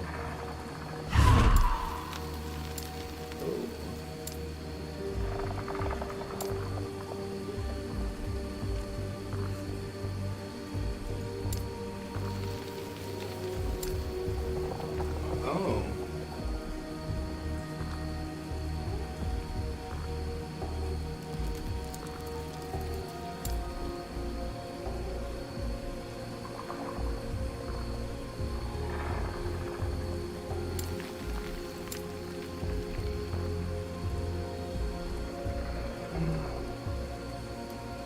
That'll suffice.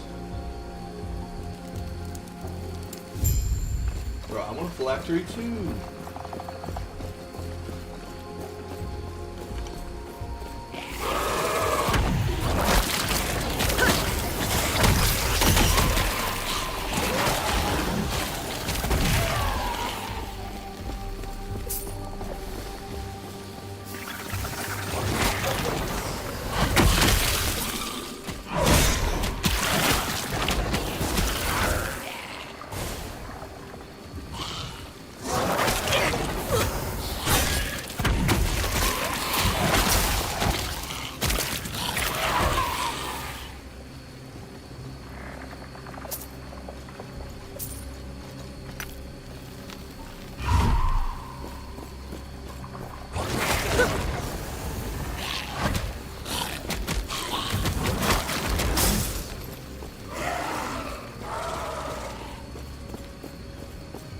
I thought I was gonna be scared of them. Those spooky voices.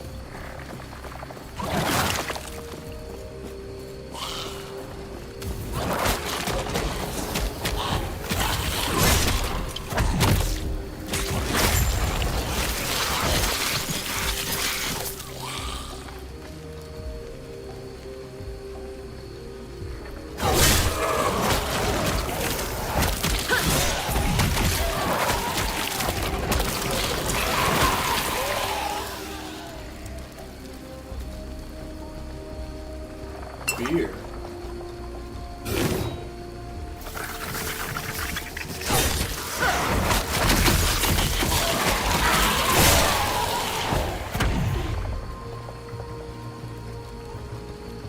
This is a potion? Yeah, baby.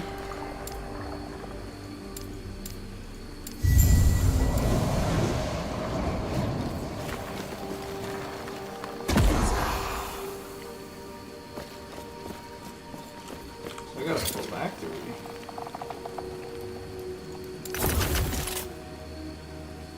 Mana, increased cold damage.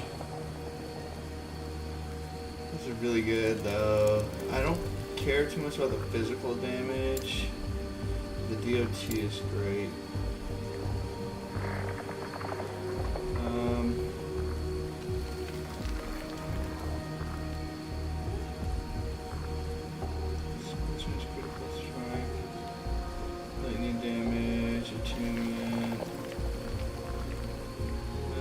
those are just decks.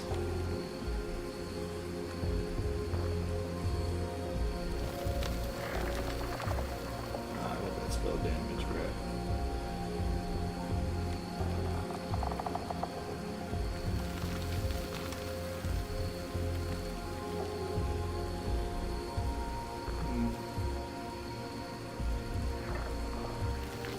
Pretty good here.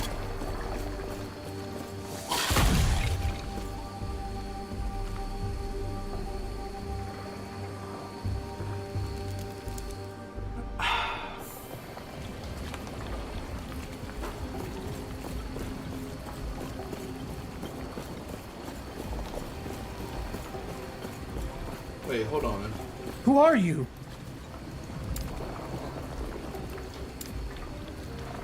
Go on! What? Greetings.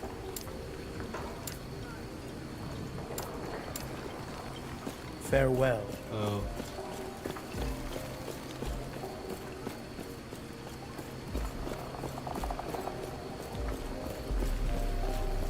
Must be over here.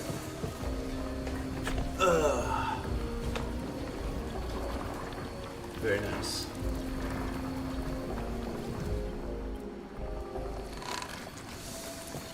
I think the next time someone tries to sell me some shit, I am gonna look at it on stream and be like, yo, look at this dog shit art. It's be mean as fuck.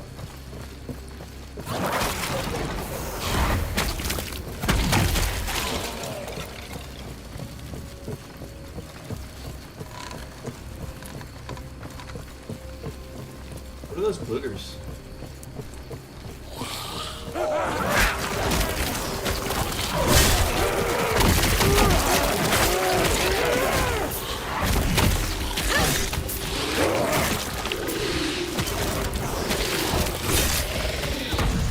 Is it admin on one here? There's people in the chat talking.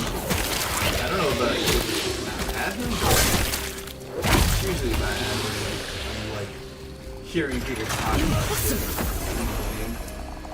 So let's check.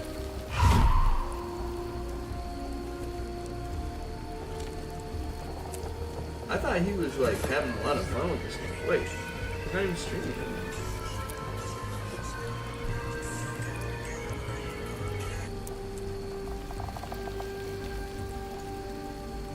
Was he on before? We just got word. Ding, ding, ding, ding, ding. 84% chat. Oh, he's streaming for a long time.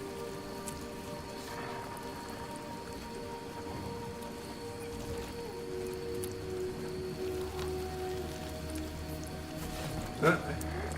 Didn't get any of the drops that he won. That sucks.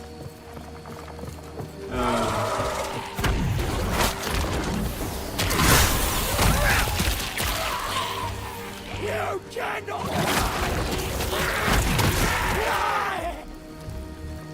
You said I wanted to run.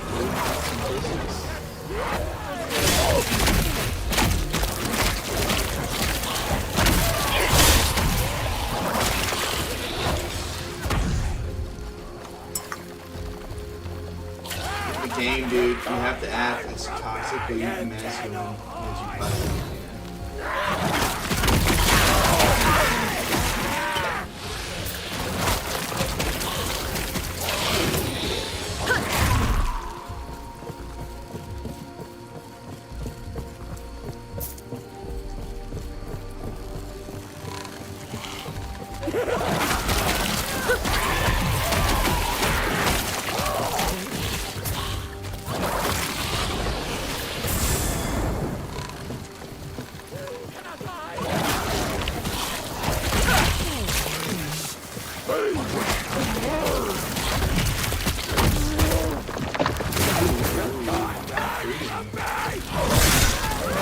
Your death has come.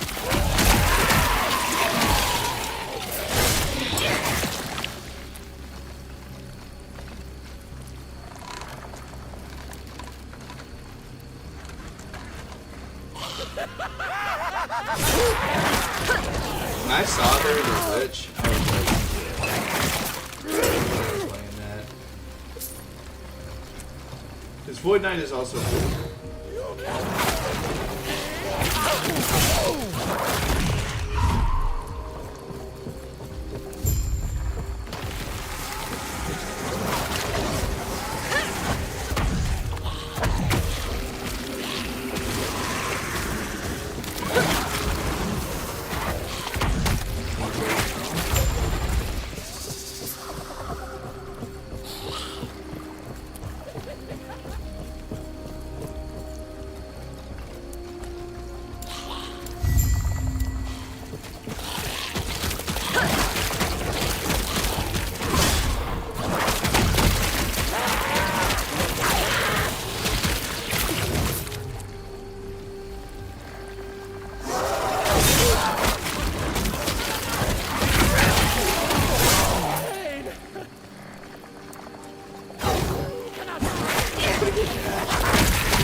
Assuming, yeah, just no matter default this camp.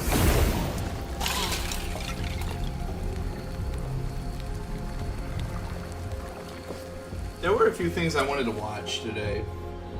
A few things I wanted to talk about too. Let me get to like level.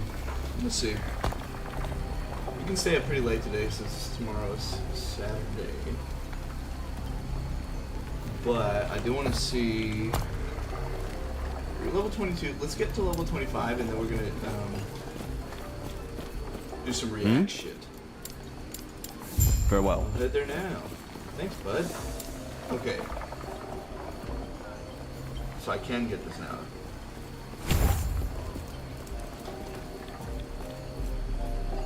Yeah, I want that. It's really cool.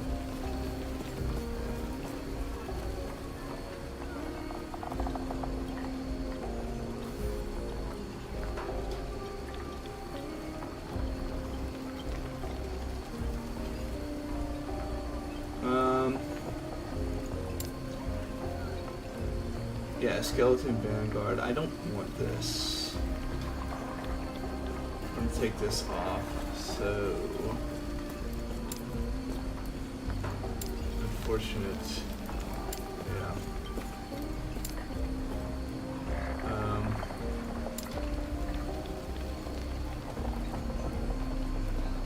Poisons.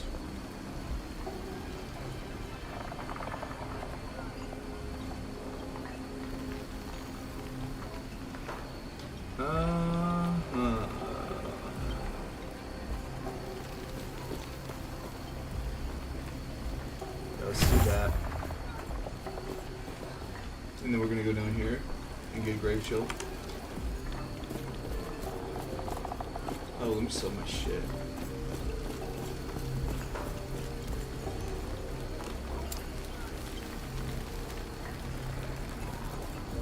Oh. Hungering Souls.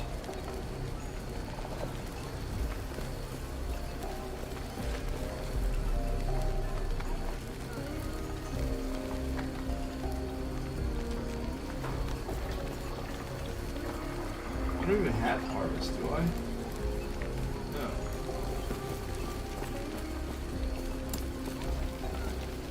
So really,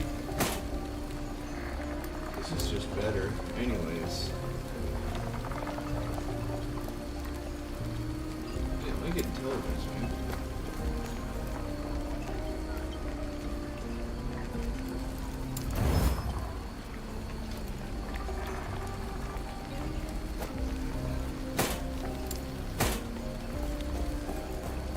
Cold damage, that is good. Spell damage. -3, +9. Dog shit.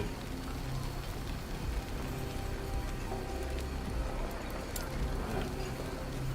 25 dodge rating. Reduced movement speed. Ugh.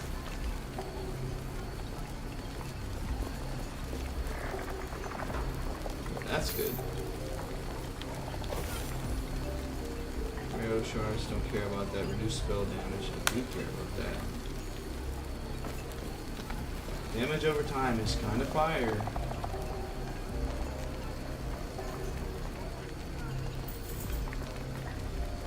Would very much like some damage over time stuff. Come on.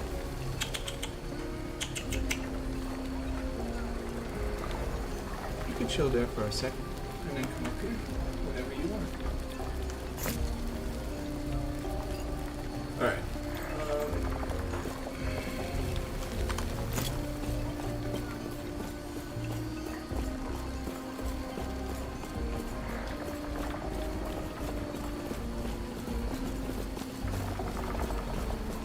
Oh, there's not a salesman in here.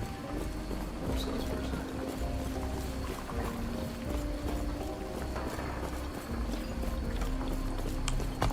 Let me see this shit.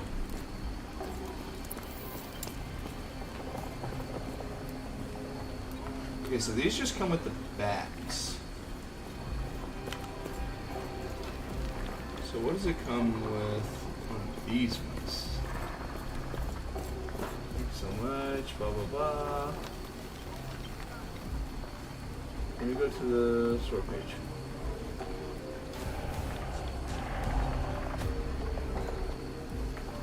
Bro, who's saying mix? Why?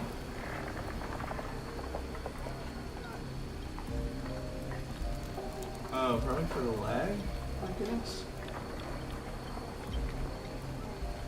That shit crazy.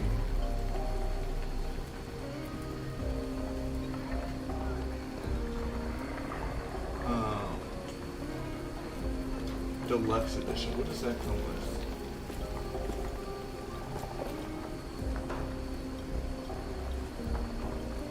That is sick.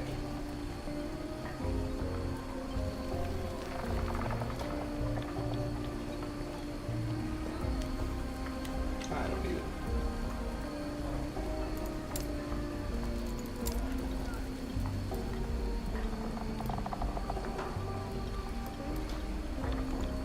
I want that pool.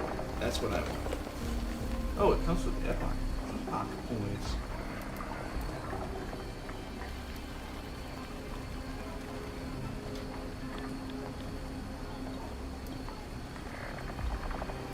Does this come with everything before, too?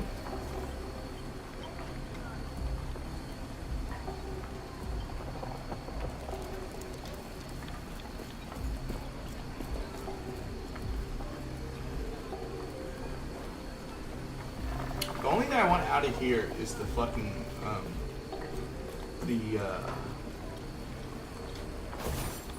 portal. Which is really sick. I think that's cool too.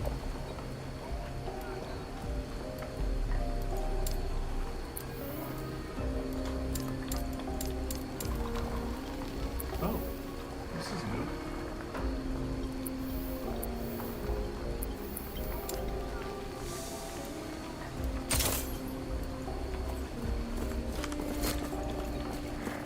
Okay, I guess let's go.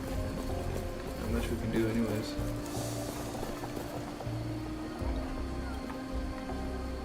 Impossible.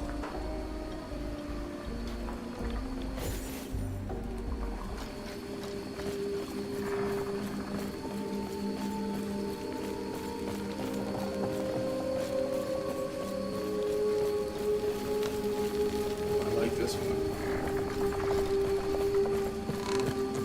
Very interesting. Bro, these, it turned very different. Which is cool because it happens with time. Listen, where we expected no less.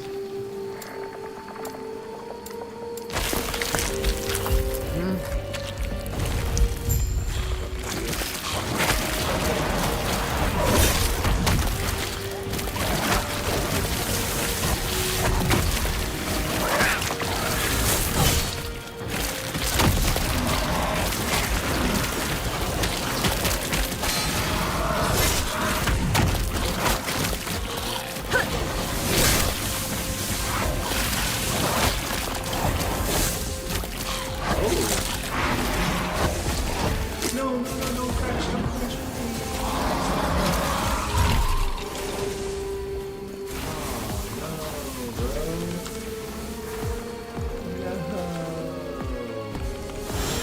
Fuck me, dude. That sucks. I guess that gives us time to look at the videos I wanted to look at. So that's cool. Alright. So first things first, I want to watch the preview panel at MagicCon Chicago. Preview panel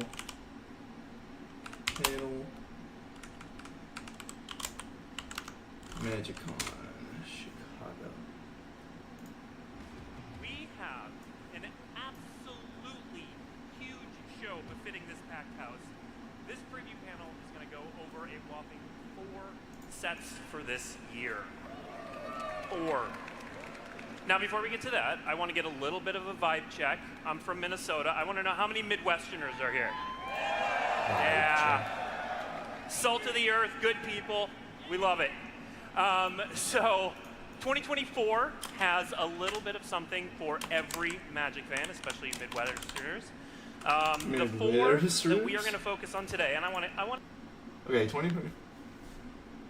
We've already got these two. This is coming out in March. Outlaws of Thunder Junction. Everybody knew about that. Modern Horizons 3. Assassin's Creed is going to be kind of cool. Bloomburrow. Duskmourn, House of Horror. Oh, I already know that's going to be fire. How do I know it? I want to hear who's here for each of these sets. So we are going to talk about Bloomburrow today. Who's excited for? Yeah. Yeah. We are going to talk about, and I'm going to raise my hand here. We are going to talk about Assassin's Creed. We are going to talk about Modern Horizons 3. Yeah. And the next set coming out, we are going to talk about Outlaws of Thunder Junction. Okay. And Oko's abs. All right. To do that, I'm going to bring on 3 fantastic panelists. If you've been following along, you know who they are. Let's bring on Aaron Forsyth, Mark Rosewater, and Roy Graham.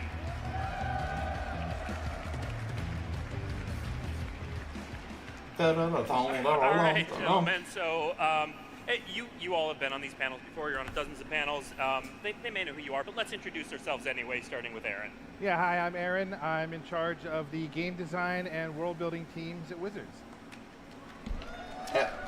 I'm Mark Rosewater. I'm the head designer for Magic. I celebrated my 20th anniversary in that role last year. Wait.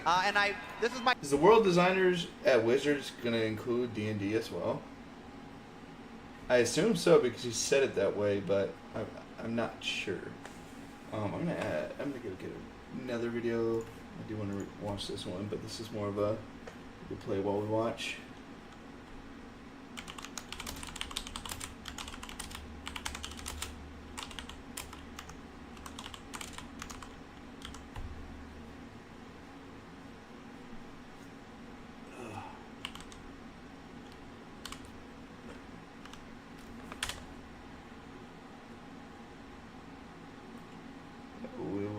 That Tularian Community College. I have a feeling that this has something to do with what they showed, so I'm gonna watch this first. My 29th year working at Wizards. 29 years. Nice. Not bad. I'm Roy. I'm the story lead on Magic the Gathering. Yeah. So we're going to hear about card design. We're going to hear the story. And yes, we are going to show you a ton of preview cards from all 4 sets. We're going to start. We're going to go in reverse chronological order. So Bloomburrow's the furthest of the 4 sets away. Mark, why don't you give us a quick overview of what is going on with the microphones? Yeah. And then Mark will talk about what is going on with Bloomburrow. I want to know about the horror one, bro. Oh. Is it an Innistrad, dude? If it's an Innistrad, dude, I will be fucking happy as shit. Are you hearing? Can you hear me now? Yeah, I think Bloomberg was. I saw a few of the I cards can on look at a lot of Twitter. different genres. So there's a very popular genre, the Oh, Animorph. we got a microphone coming right up here. There we go. Use that. Animorph genre.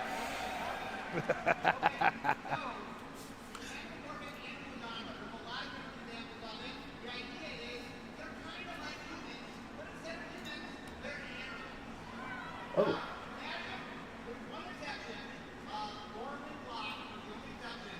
Every Magic set we've ever done has had humans in it.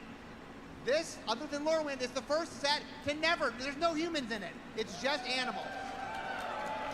So what we've done is there are 10 two-color archetypes, each one assigned to a different animal. And I can't give away all of them, but you'll see some pictures to give you some clues. I will say my personal one, my favorite is rabbits. That's my favorite. So. Rabbits. Draft the rabbit deck. It's good. Hell no. All I right, already now, know I'm either going to Roy, be the tell us- so we know that the dragon skink the world or is the made up of cute furry bat. animals, but give us an overview of the world and kind of the story that we're running into. Is that furry? Right. So Kinda obviously racist, we isn't don't want to give away too much of the story right now, but these probably animals change are this to cute. Magic the Gathering. They live in this pastoral fantasy world, and they're threatened not by each other as much, but by these earth-shaking, gigantic elemental beings known as calamity beasts. Huge predators that wreak like a disaster on the scale of natural disasters as they move through the landscape. And here you see Maha, the eclipse owl, the endless night, or it's Feather's night, my bad. And Maha is on a rampage through the otherwise peaceful world of Bloomborough, and it's up to a brave group of animal folk warriors and mystics and all of that to try and put a stop to the rampage of this calamity. All right, so let's meet some of those individual characters. Oh yeah. Oh yeah, you're looking at Glarb.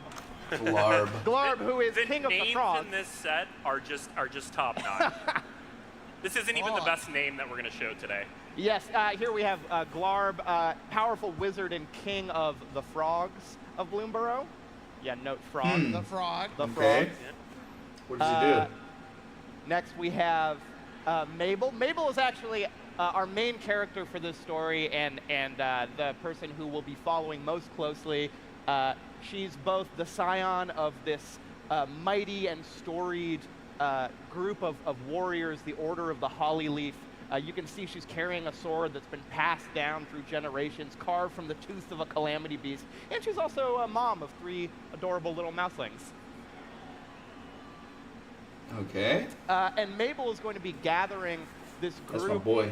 of animal folk who are willing to, set aside their Dragon comfortable skink. lives and venture out into the dangerous parts of Bloomborough in order to save their neighbors and do what it takes to stop the rampage of the calamity beast. So you have Hugs here, an old badger warrior. You have Phineas, who's a rabbit.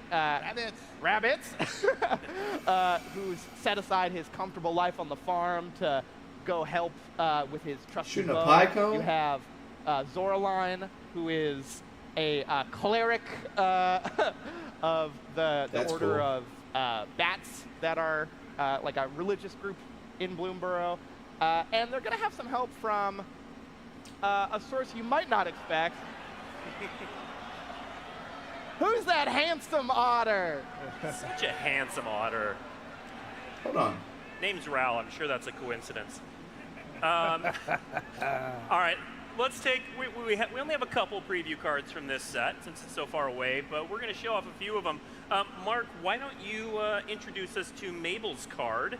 Okay, so the idea is Other mites you control get +1/+1 when. Yeah, this is a commander right here. Oh, look at that cute icon for it too, man. When Mabel, heir of Cragflame, enters, create Cragflame, a legendary colorless equipment artifact token with equipped creature gets +1/+1 and has vigilance, trample, and haste, and equipped 2. That's not bad, man. This is the legendary token. That'd be kind of cool. There are cards that take off legendary effect, or like the legendary status. So maybe you could figure that out and get like a bunch of those on every one of your creatures, which would be fucking crazy. But equip 2 is not like cheap. We're divided into 10 two-color pairs. Each of the two-color pairs has what we'll call a light typal theme. For example, white and red are mice. This is the mouse card. And the idea is, if you draft all the mice and put them together, it'll make a cohesive deck. The mice are in red and white. Might be aggressive, I'm not going to say, but... and so the idea is, each of the animal themes, if you draft that animal theme, you can play them cohesively together in a deck. There is some light typo. It's not very heavy, but there's some light typo, like Mabel. And one of the fun things about this is the set is the most... It is the cutest set we've probably ever made. It is an adorable set. It is an adorable set. Now I want to point out, so we've got that showcase woodland treatment there in the middle, the borderless raised foil anime on the right, but I want to also call out David Peterson as one of the artists, if you recognize that name for this set. So we've got That's some cool. fantastic I like that one. art in this set. I like the second one. If you go back and look through recent sets, you'll notice that there have been some mice that we've printed in Eldraine and other sets that are red and white. So there have been clues planted in previous sets as to what these animals are going to be, in the hopes that that'll all add up to a constructed deck that uses cards from many different sets. Yeah, for fun, if you guys want to online, pick the 10 two-color pairs, look at what we've made, and see if you can predict what the 10 two-color pairs are. Mice are red-white. That's a gimme. There you go. Free space. Next up, let's take a look at one of the Calamity Beasts. Mark, can you introduce us to Lumra? Okay, so one of the things about this world is sort of the default human of the world are the mice. Like the little mouse Mabel. Holy shit. The entire scale of power toughness is based on that being like a 1/1. So a bear in a normal world might be a 2/2, but not in this world. A bear is huge. And so as we can see here, this is equal to how much land you have in play, I believe. So it gets really, really big. And Roy, can you tell us any more about the Calamity Beasts? Oh, well, it's, I don't want to give up too much, but they're, like I said, they're going to be rampaging through Bloomburrow, and it's going to be up to Mabel and her. If you're summoning it for its regular mana cost, it's going to be at least a 6. So the Calamity Beasts and some others are going to get their own treatments as well. We have that borderless field notes in the middle. The borderless on the far right, and the all-star artist I'm going to point out here is Mitsuhiro Arita. Yeah. Very sick, dude. Look at those pine we also cones did going something up. pretty cool with the basic lands in this one. So we're only showing the mountain today because there's 4 versions, one for each season. Oh, cute. We did make all 5 basic lands. We did make all 5, yeah. So whatever Basic season land. that animal in that picture is very patient. It just sits I'm there. being mean. I shouldn't do that. My fault. So, Roy, can you tease this last piece? This is the last thing we're going to show from Bloomburrow, but I think it'll get a reaction. Can you tease this a little bit? Oh, sure. Well, you may have noticed on the RAL card, when a planeswalker comes to this world, they become anthropomorphized. And RAL, might not be the only planeswalker we'll see in this set. Okay. Good to know. Yeah. Whoa, okay, Jace. There's no name on this card, so I don't know what it is. It could be anything. Yeah. Take your guesses, people. All right. We are going to move on to, again, the partnership I'm most excited about we have coming up, which is Magic the Gathering's take on Assassin's Creed. And for this set, I'm going to need you all to please step into the Animus. So, Aaron, why don't you at the beginning of your end step, exile up to 1 target legendary creature card from the library with a memory counter on it. Tap until your next turn, target legendary creature you control because a copy of target creature card in exile with a memory counter on it. Activate only as a sorcery.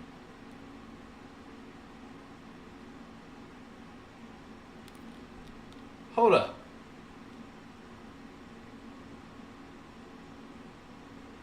It doesn't say take off the memory token.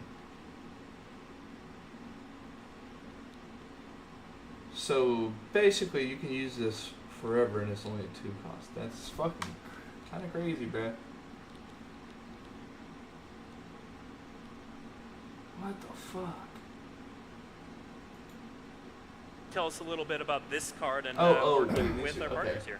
Right, so this is the Animus, the kind of, it turns your legends into copies. Yeah, but you can turn a legendary creature. I mean,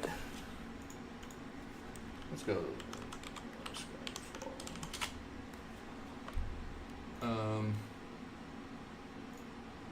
Let's like CBC mana value equal to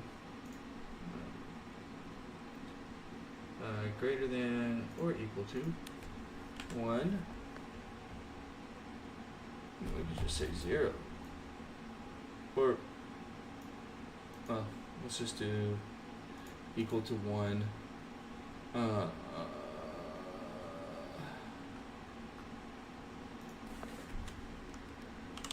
Legendary creature.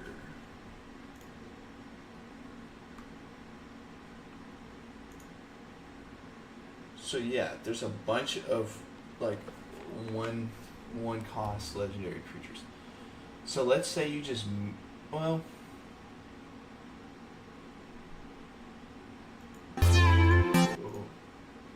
the beginning of your end step, exile up to 1 target. Yeah, from your graveyard. So basically, you could just mill. You could just build a descend deck, and then put this in your deck, and you can bring in so many fucking like that. That's legitimately a great strategy, I think. Just get in your like early legendaries, and then bust their asses, bro.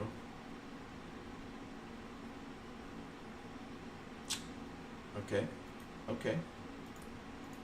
Copies of Dead Legends, which is basically the entire idea behind how Assassin's Creed as an intellectual property works. We had a great partnership with Ubisoft. We put material into this set that covers almost every game in the franchise, and did our best to bring the conflict between the Assassins and Templars to life. I just want to see the Black Flag. So what this set's a little different. Can you tell us about the makeup of the set? Yeah, so it's small. It's only 100 cards, 80 of which are new. And it's going to be legal in Modern and Commander and Legacy, the way Lord of the Rings was. And it's got 80 new cards that represent the various different assassins and characters and items and weapons and places that you've seen throughout the various games. And then there are also 20 flavorful reprints that we picked specifically that fit well into this world. And reskin those with Assassin's Creed Creative. Yep. And so here we're seeing our that's Edward what I wanna Kenway, see. popular one. Right, so we have characters from Black Flag, characters from Valhalla. Yep. Eivor. So pick your favorite Assassin's Creed game, and we've got. And now there is a Unfortunately, buy they're box card, mostly which dog is shit. quite obvious in retrospect. Oh yes, I mean you can't have Assassin's Creed without the hidden blade. So if you buy a box at your LGS, you'll get this card to go along with it. And as you see by reading the text, we're leaning pretty hard into assassin matters, assassin type will build around effects here because obviously buy a box, that's but who all the main characters are. Yeah. These Now, boxes if you're like me expensive as and you fuck. I've played every console game. I haven't played some of the mobile games, I admit. But you will find your favorite character in this set. Of course, there's going to be a healthy dose of Ezio. We've got some art here. In fact, there may be a couple versions. And we might as well show this card off. Let's do it. Show card. I don't give a fuck. Oh, but it looks sick. So, Aaron, free running, that's something you do in the game. It's pretty sweet. Yeah, it's awesome. Yeah. Tell us about Ezio here. Yeah, so this is the showcase Free version running. of Ezio. This is the memory corridor frame. There will be a normal looking version of this card that will have reminder text for free running, but as we do on our fancy versions, we left that off here, but I believe I have memorized it. So free running is a keyword that lets you cast a spell for a reduced cost if you hit your opponent with an assassin this turn or with your commander this turn. So plug into a variety of decks. Both Hold in, the modern fuck constructed up. form. Assassin spells. So you could wait. Hold on.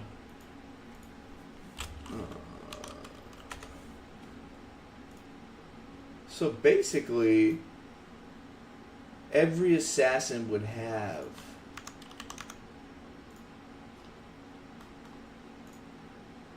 Let's see. Rarity.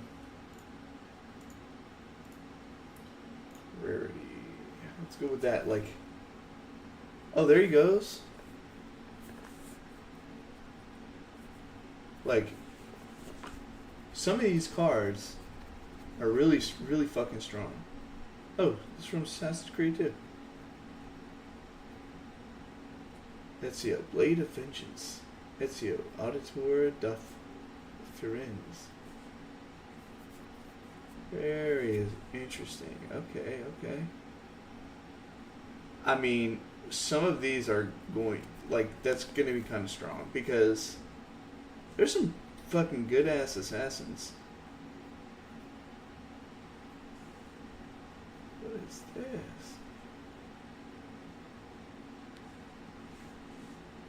Yeah, I think it's going to be fun as fuck. Oh yeah, Massacre Girl is also an assassin too. Ravenloft Adventurer, very nice.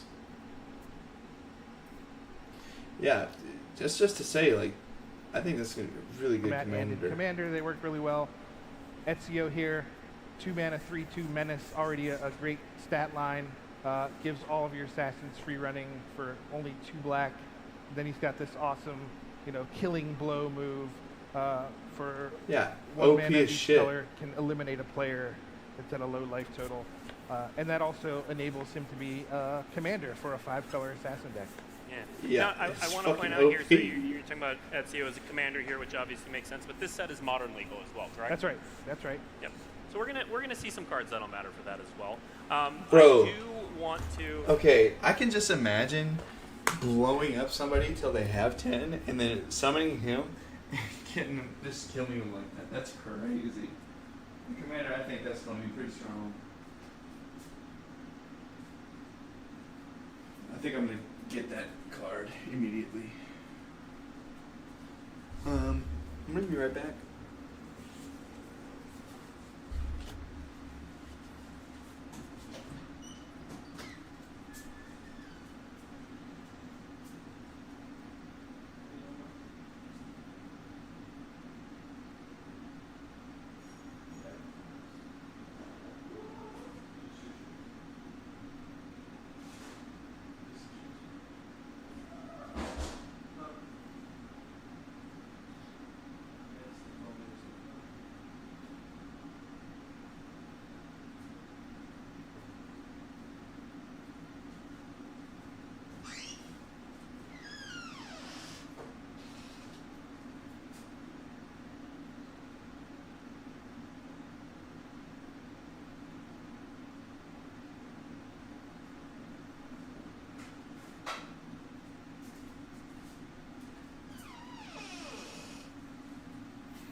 Alright, I'm back.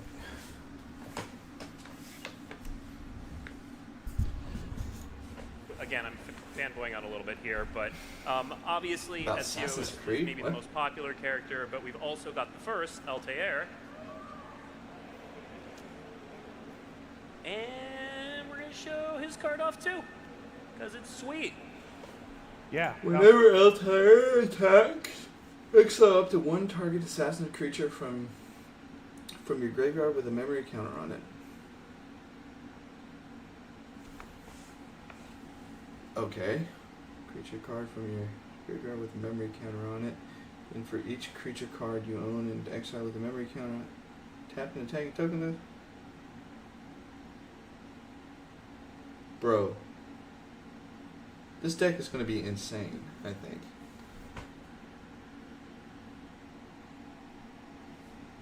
Oh, Altair's the OG assassin, going all the way back to the very first game. He has an ability that also plays into that genetic memory space like the Animus does. This by bringing back, temporary copies of previously deceased legends. Yeah, and we're focusing on. There we go. we're focusing on some of the past Assassins here, but we are going to see some of the modern day ones as well. So those will be in the set. And Aaron, tell us a little bit about the 20 reprints.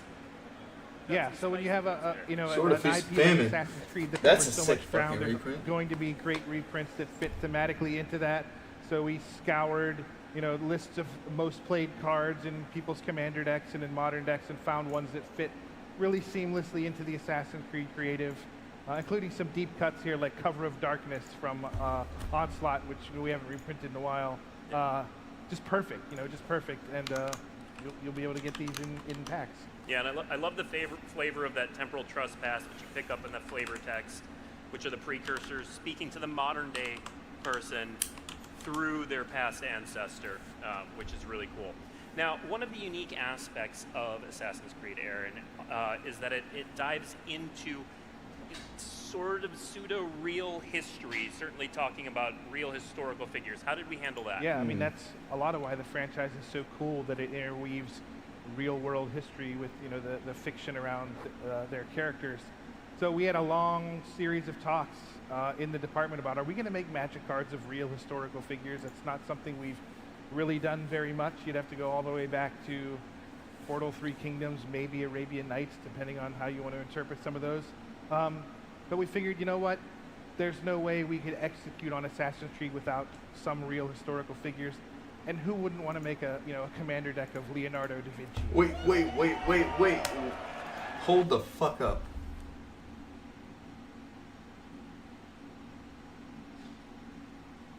Hold. I don't even care what it is. I'm building a deck off of this motherfucker. Ain't no way. Until end of turn, Thopters you control have base power and toughness XX. Okay, which is based on how many cards are in your hand. Draw a card, then discard a card. If the discarded card was an artifact card, exile it from your graveyard. If you do, create a token that's a copy of it, except it's a 0/2 Thopter artifact creature with flying in addition to its other types. Very cool. Okay. Yeah, your boy's playing Leonardo. Now, one of those, Aaron, is serialized and not in English. What's going on there? Right. So the real world figures, there's I think 4 of them in the set. Those are the cards we've chosen to make serialized and collector boosters, and the serial versions are all in that character's native script. So all of the serialized Leonardo da Vinci's are in Italian. Yep. And our second historical figure, you got Cleopatra. Hold up. Yeah, you got a little clever with it. At the beginning of your end step, put a +1/+1 counter on each of up to 2 other target legendary creatures. Whenever a legendary creature with counters on it dies, draw a card for each counter on it. You lose 2 life. Okay. All of her serialized cards are in her native script of Greek. So she was from Greece. She became Queen of Egypt. There's a nod to the Egyptian part of that with the cartouche flavor text at the bottom, but historical accuracy demanded that we use Greek script here, and it's been many, many years since we've published a card in the Greek language. Yep. And Cleopatra played a big role in Origins, which I'm just saying because I know these things. I like Assassin's Creed. What can I say? Okay. Now, one thing that we brought back for this set, Aaron, were scene cards. How did we handle that for this set? Yeah, so the scenes, meaning borderless cards whose art all linked together in kind of a mosaic, went over really well with Lord of the Rings. We figured it could be a thing that we do for most of our Universes Beyond partners. So we did one here. There's one scene in Assassin's Creed. It's Ezio perched on a high rooftop, looking out over a vista of ancient Rome. So it's a 6-card scene. This is one corner of that. The other 5 are a cycle of lands. We're not going to tell you which cycle it is. You can mull that one over for a while, but added together, it's an incredible panorama showing the entire city. And again, if you play the game, you've been here many, many times. This is Ezio synchronizing as you do constantly. Now, if someone you know, or if you are an Assassin's Creed fan, but you're new to Magic, how do we get them into that? Yeah, so one of the reasons that I love Universes Beyond as an extension of Magic is it's a great gateway into equipment, our game. Commander. So if you have a friend that loves That's Assassin's cool. Creed and hasn't tried out Magic, we have a product, a starter kit, 2 decks, 2 fixed decks, much like we did for Lord Draw of the a card. Rings. Oh, that's Terrific cute. way to introduce them, get them to try out Magic. It's got, simpler versions of some of the characters as the face cards, so you can play the blue-black assassin deck on the left, which is more stealthy and cunning, or you can play the red-white assassin deck on the right, which is more kind of brutally cut you in half. So whichever style you prefer. But this product worked super well for us with Lord of the Rings. We sold way more than we expected. So thank you to anyone out there who taught a friend or got their husband or child into Magic through this. And we think Assassin's Creed is going to be another great way to do that.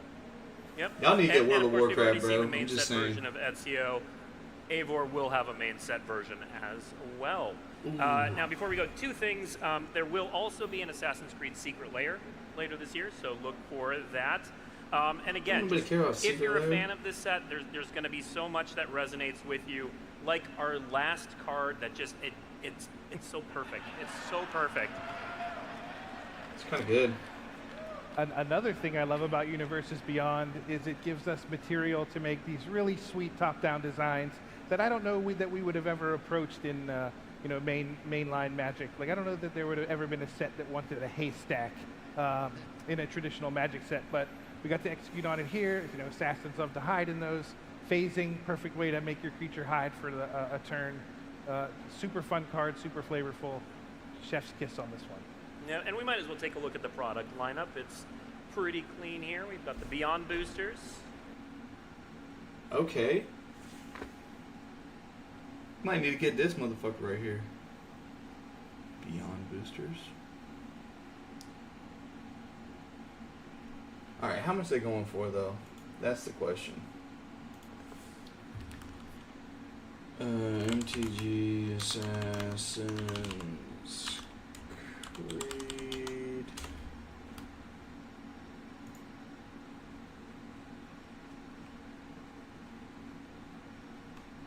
How should I say the price, man?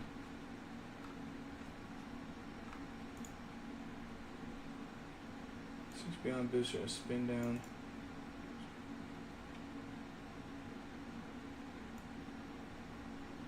It says 9 on the box.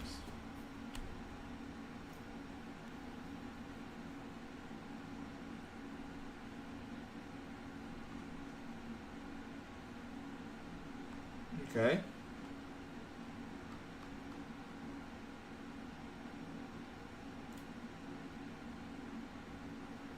$19 for the starter kit. 63. See, that's what I'm talking about, bruh. It's 168 for a fucking booster box. Which by the time it comes out, I could have the money, but I don't want to pay $168 for a fucking booster box. Collector boosters, the bundle, and the starter kit. All right. Now let's move on to a highly anticipated set. Horizons 3, okay. So, Mark, introduce this set that needs no introduction. Okay, so Modern Horizons, the entire idea behind it was we could do a supplemental set that uses, it's a little higher in complexity, and the idea is we have access to all the mechanics of Magic's past. But Modern Horizons and Modern Horizons 2 had access to almost everything, but there's one thing we didn't do, which was double face cards. And so we now have access to it, and because of that, we're able to do some things that we've been wanting to do. For example, one of the most frequent requests I get is people loved the planeswalkers, the legendary creatures that turned into planeswalkers in Magic Origins. Well, would you guys like another cycle of those? One of them might be a Johnny. The other one is a character we recently lost. Roy? Tamio. What's Tamio doing here? Well, okay, so in the same way that Mark was saying, the Modern Horizons sets have access to mechanics from Magic's past, we also have access to stories and characters Is this Sinistra? from Magic's history. So Tamio, for those paying attention to the story, they know we Tamio. lost Tamio during the Phyrexian invasion. But we never explored the story of her sparking and her becoming a planeswalker. So Modern Horizons was a really perfect opportunity to do that. Here you see Tamio as like a young scholar who discovers a book from outside of her home plane of Kamigawa. And this book sparks her mind as she realizes the possibilities of the multiverse, you know? I love that she was sparked by a book. Yeah, nerd. Like, knowledge sparked her. That's great. All right, and okay. Modern Horizons 3, Aaron, is coming out just in time for what now? MagicCon in Amsterdam. Yeah, and the Pro Tour there. So That's that right. Pro Tour is going to be modern. Now, we're saying that, but you might be looking at the art here. Well, saying Yo. Before we get to that, yeah, so Modern Pro Tour, drafting Modern Is Horizons that gonna be the 3 horror at one? that Pro Tour. You will also be able to draft this set on Arena. Yep. The set's coming to Arena, unlike its predecessors. Modern Horizons 1 and 2 were not there. We worked this out with the Arena team well in advance. We're like, you want this, we want this, let's make it happen. They did, and it's going to be super awesome. Yeah, yeah, Modern Horizons 3 Fuck on Arena, bro. including Shit sucks. this particular spaghetti monster. Yeah. That's no Eldrazi, right? So, Aaron, tell us about the Emrakul's here, but tell us about the Eldrazi in this set.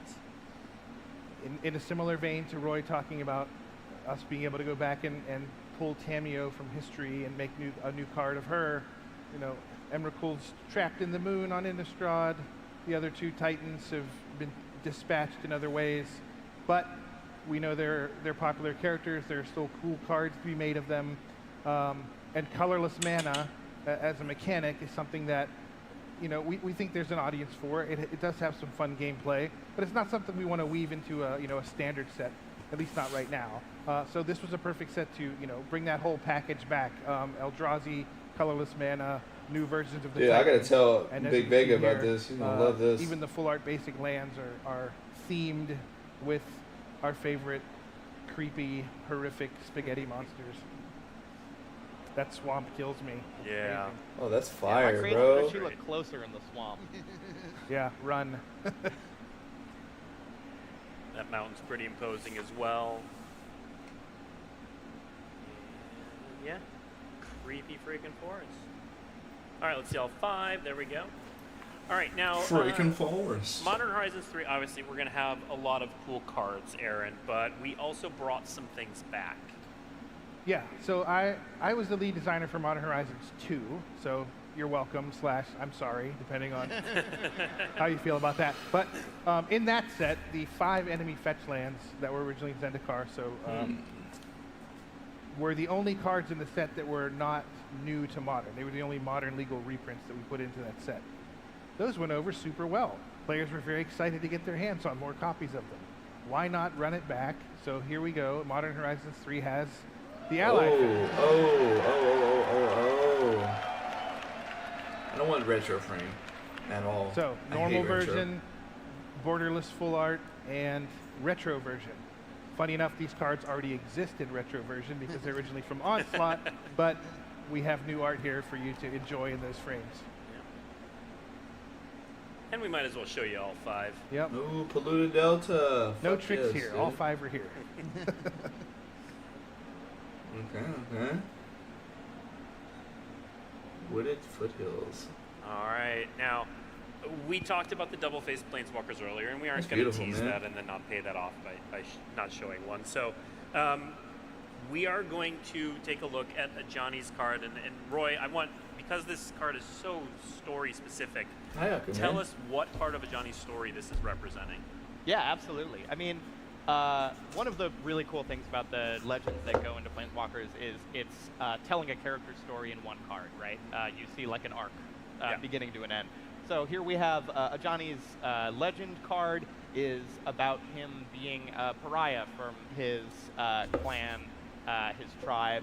As an albino catfolk Leonin, he is rejected by everyone that he knows except for Jazal, his brother.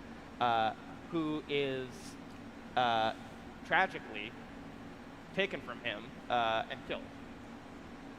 This is Ajani's sparking moment, and you see this reflected in the mechanical design too, which is just so cool. You want to talk about that, Mark? Or Well, I mean, one of the things that's fun about it is, like, for game purposes, we don't name the character that dies, obviously, but it hints that something dying is what causes the transformation. And notice that he has 2 good eyes, because this is before he injures the one eye, and so it's fun. I really like the look backs because we really get to learn something about the character, and that a lot of people, if you've played Magic since way back when, this story did happen. Like in Alara, Shards of Alara, the story happened, but not everybody's been playing since Shards of Alara. Which means that the Ajani Planeswalker that we'll see in a second here might look a little different than the Ajani that people are. It's been a while since we've had Angry Ajani. So let's see an Angry Ajani. Yeah, it's been a while since we had Angry Ajani. Oh. Yeah, not so wise in this one. Aaron, talk a little bit about the mechanics and the design on this one. Yeah, so you'll notice the front was a mono white card that's going to allow it to be played in any deck that has white mana.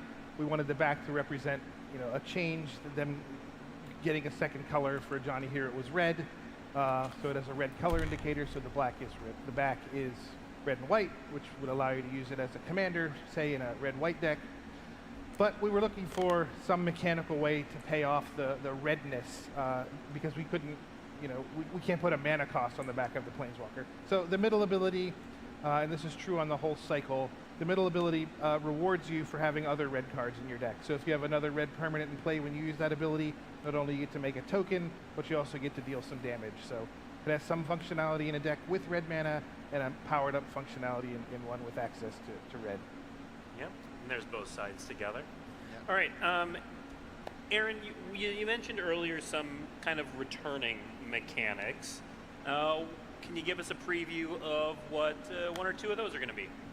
Yeah, so another one that we're bringing back is one that you'll be seeing in the Fallout preview, if you stick around for that, energy. So this is another mechanic that Scurry of Gremlins. We've looked for opportunities to bring back in standard sets. One hasn't materialized, and so we figured, hey, let's just pull the trigger and put some here. You really need a critical mass of energy cards in one environment in order to make the whole package work. And because all of the original Kaladesh block cards are already in Modern, there's already a foundation here for these cards to plug into. So yeah, there's a couple draft archetypes in the set that focus around energy, and you'll see some new twists on that as well. And if you've been paying attention, you might guess what the next mechanic is that we're going to talk about. Yeah, I mentioned it earlier. Colorless spells you cost colorless mana, 7 or greater. Including this strangely off-putting colorless retro frame. It's like familiar and yet strange all at the same time. All right, yeah, there's plenty of opportunity. I mean, obviously, the various Eldrazi Tron decks that are really good in Modern now are going to get some new toys with this set. New toys like a new Emrakul. Yeah. Yeah, this is a weird card, Aaron. It is a weird card. I mean, Jesus Emrakul, Christ. Is one of the most epic villains Magic has ever had. She's had 2 cards, both of which have been, absurd in various ways. So it was a real challenge coming up with a 3rd version of that character that was equally as absurd. But you'll see here the madness cost on this card of 6 colorless mana, the most, colorless intense cost we've ever put on a card.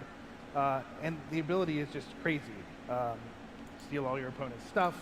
You can't target it with spells or things that came into the battlefield this turn, so you can't, banishing light it or anything like that, or hit it. Any permanent that would try to exile it is going to fail. So you are getting your money's worth for this mana cost on this crazy card. Yep. And befitting its craziness, we made a few different versions. Cool. Including Aaron serialized. Yep. Collector boosters will have a serialized version. We did this concept art thing in Phyrexia All V1 that worked really well. So those are the 2 arts, retro, foil etched, all kind of cool stuff with this card. Yeah. Now, take a moment to soak that one in. And then one of my favorite things about the Modern Horizons set, because I'm old, are the puns for older cards. So we got to say this next preview card out loud. introducing Psychic Frog. Whenever Psychic Frog deals combat damage to a player or planeswalker, draw a card. Put a +1/+1 counter on Psychic Frog. Bro, this is kind of a sick looking card. I like it. Exile 3 cards from your graveyard. Psychic Frog gains flying until the... This is a good fucking card.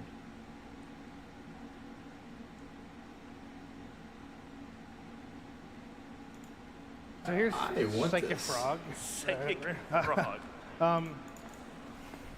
Psychotog was an old standard deck from many, many years ago that was very popular, kind of hardcore control deck that could one-shot you with its namesake Bro, what a sick creature. card, bro. Psychotog itself, I don't think would have the chops to be a player in Modern these days, so we kind of updated it. Now when you discard cards, this thing gets permanently bigger. You can give it flying by exiling stuff from your graveyard to make sure it hits your opponent. And we decided to reconcept it as something, equally crazy looking, as a little nod to the original. So here's Psychic Frog. Yeah, we wanted to lead with the I don't know, psychedelic version. Yeah, sure. over the top. There's a main version and a retro. I don't know if this frog fits into Bloomborough so well, but it would not be a Bloomborough frog. I don't know, Roy. Bloomborough. Weird neighbor. That might not be the frog colors. It might not. Yeah. Maybe it is. I don't know. Or I don't. Now, Aaron, lead designer, Modern Horizons 2, had some free spells in it that were both exciting and saw some criticism for. So you stayed away from that, right? No. Name a more iconic duo: free spells and Modern Horizons. There is a different twist this time. They're not pitch spells from your hand, like the Evoke Elementals or like the Force of Negation cycle. These require you to sacrifice a non-token creature in order to cast them for free. So it does require some battlefield commitment. This one is not reactive. You can actually use this as an explosive ramp spell by playing a green 1-drop. Some of the other ones they're instant. Some of the other ones are instant, so they play differently. But this was a new take on free spell that we're pretty excited to roll out here. Yeah. It's kind of cool. Again, we're going to go to the section of the presentation that's for the old people like me. These are the cards that are reprints but are new to Modern. Give us a taste of what we've got. Yeah, so we've done this in both of the other Horizon sets. We comb through the archives of Magic cards that are not legal in Modern because they're too old, or from supplementary products, and try to find a smattering of them to add to the format. Some of them are, power players that we think are actually going to move the needle. Some of them are just more nostalgic fun things. Very nice this one's card. Kind of right in the middle. Very good card. I know my crowd. Any elf player from long ago, back when I was playing Standard, remembers this card very fondly. Yeah, I made this card.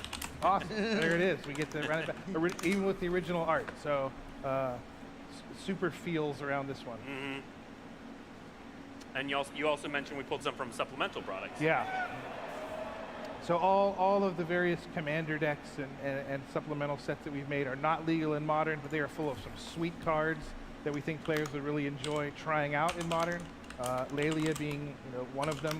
Really powerful legendary creature. Here's some cool portrait style. Whenever Lelia the Blade Reforged attacks, exile the top card of your library. You may play this card this turn. Whenever one or more cards many more put into exile from your library and or your graveyard, put a +1/+1. All right, that's our look at Modern Horizons. Now, our next major set coming out. I forgot my cowboy hat at home. Giddy up. Giddy up. Outlaws of Thunder Junction. So, Mark, give us the overview. Okay, so one of the things that happened in the Phyrexian War is the cosmology of the multiverse changed. And what that meant for us behind the scenes is we could do some things we couldn't do before. So one of the ideas we really liked was, imagine we took a theme and then we could get things from across the multiverse and bring them together so that all those things could be in the same place at the same time. That theme that we chose was villains. So the idea was, let's get villains from across the multiverse and bring them together. And where better to put it than a setting that we've been trying to do literally for like 15 years, like an American Western setting. And what better for outlaws, for villains, than that setting? And so it just was a perfect marriage, and we brought them together and made what I think is a super fun set. This is a set that I led the vision for, and I'm really excited to talk about it because it's super fun. Yeah. So, Roy, what can you tell us about the world that we're about to head into? Right. So again, we don't want to spoil too much going into this, but Outlaws of Thunder Junction is set on an unspoiled plane where Omen Paths have freshly connected it to the rest of the multiverse. So you have people from planes all over flooding in to make their fortune and start a new life on the expansive Western-themed plane of Thunder Junction. By the way, the plane is called Thunder Junction. Yeah. People keep asking that. The people who live there, that's what they named it, so it's called Thunder Junction. Yeah, and I think you can really see the flavor and theme of this world building echoing through these basic lands here. Yep. Pretty cool. That's why we like to show them off. All right, Roy, I have another question for you. We've seen Oko in some art. Oko's there. Did he find his shirt? Well, he found a hat.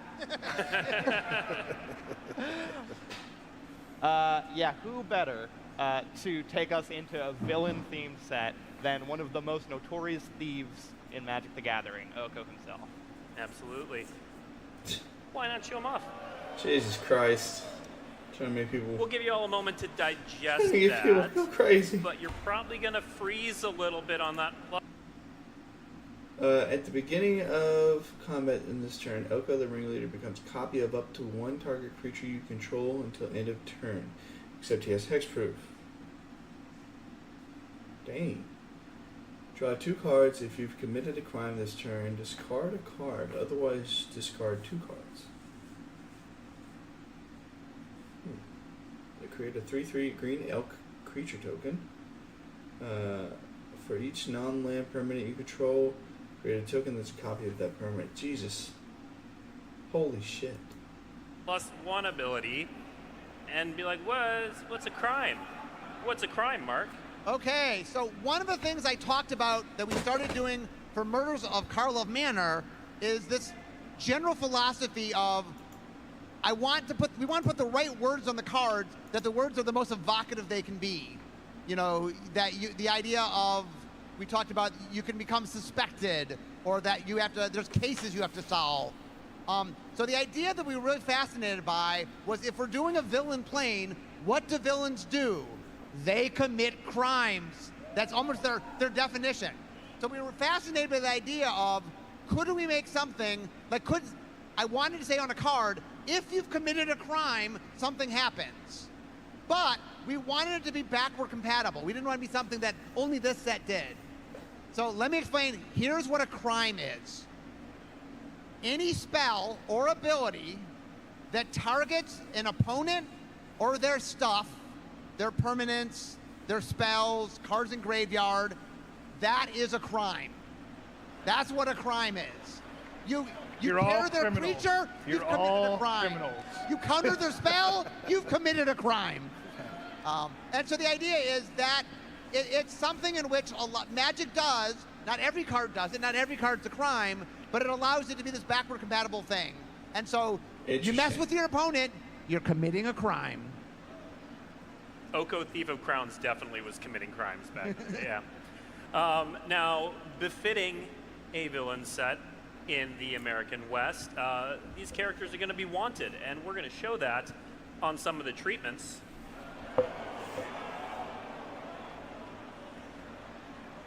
Oh. Got that wanted poster in the middle. Man, I don't like the drawing, but... Yeah, Oko's gang it's not bad, it's gets just... that treatment for their showcase frames. It's kind of Oko's weird. gang. So Oko's got a gang there, Roy, huh? Oh, yeah. Oko did not come to Thunder Junction alone. He recruited some of the baddest of the bad to help him pull off the greatest heist in the history of the multiverse. And we're going to meet them in a moment. I jumped ahead a little bit. We're going to meet them in a moment because we also do have an example of a crime in the set, Mark. Yes, well, I mean, once again, as long as you target your opponent or their stuff, you've committed a crime. And so we make a lot of effort within this set to make cards that can... Now, note, not every card always is a crime. You have to target your opponent or their stuff. Some cards let you choose, and so you could choose to do things that aren't crime, or you can do the thing that is a crime. So not every card that commits a crime always commits a crime. You have to opt into committing the crime. You can make giant growth a crime. Okay. Yes. You can make giant growth into a crime. Speaking of crimes and criminals and the posse that I tried to jump ahead to, we got to meet the cutest member of Oko's posse. Show me the skeleton. Tiny Bones. Now, Oko is a hell Whenever of a Tiny thief Bones the himself, pickpocket but Tiny deals Bones is no combat slouch damage to a either. player, He is the you may pickpocket cast, for the target, group, non-land, and permanent card from that player's with his graveyard. nimble And little you may skeletal have any- fingers. Okay.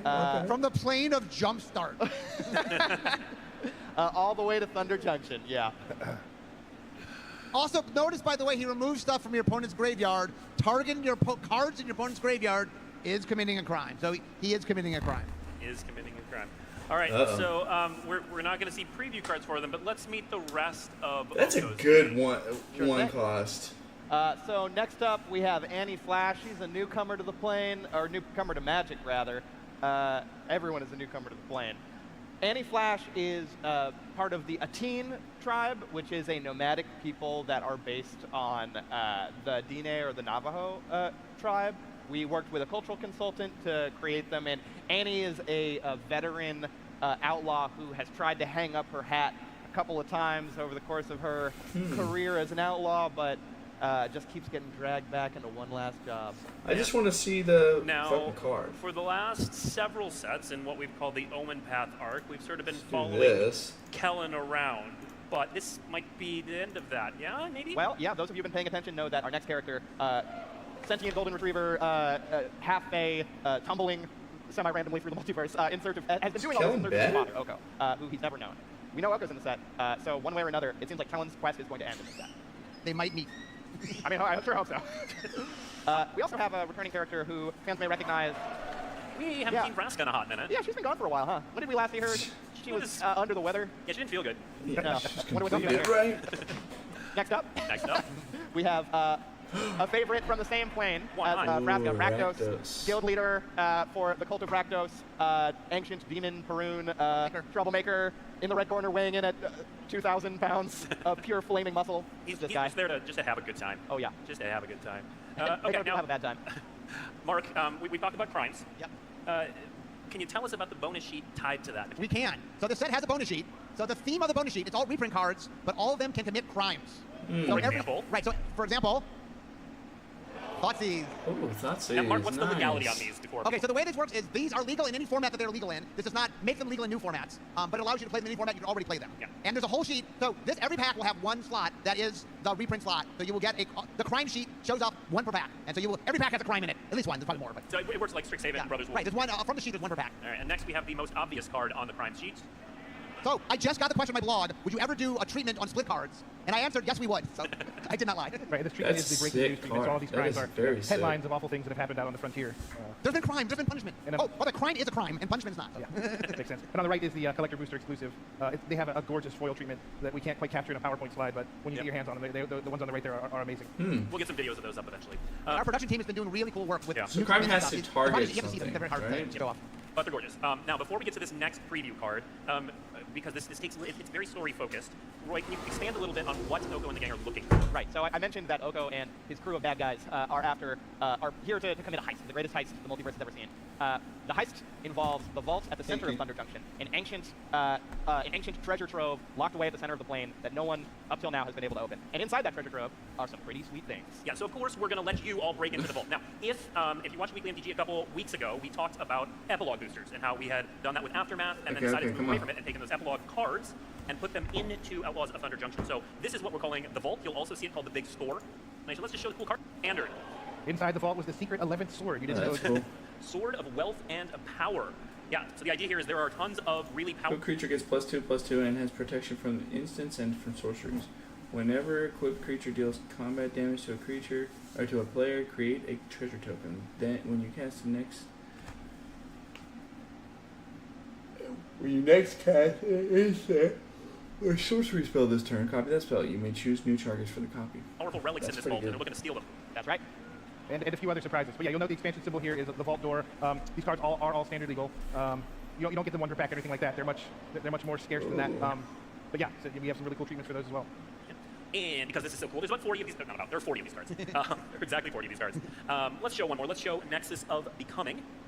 Yeah, so some of the artifacts in there, are references to things you may recognize, and some of them are just fantastic new devices. Beginning of combat on your turn, draw a card, then you may exile an artifact or creature card from your hand. If that's you do almost create a all the token previous that's cards combat. we have. One more? We have one more. So Outlaws of Thunder Junction, just to let you all know, previews are going to start in earnest on the 26th of March. So tune in on that day to see more of this really cool set. But yeah, until then, have fun at the convention and don't get lost. I do want to point out one thing. So you guys know I love to do teasers. So you'll notice this card references plot. I'm not going to tell you what it is. I will tell you it's a new mechanic. I will tell you it's a very cool mechanic. But we'll let you guys talk amongst yourselves. What does plot do? Okay, so what's their homework? Markets. Figure out what all the animals are in Blue-Bro. You didn't know there'd be homework when you came to the show. So. All right. Okay, you're going to want to... Yeah, I like that.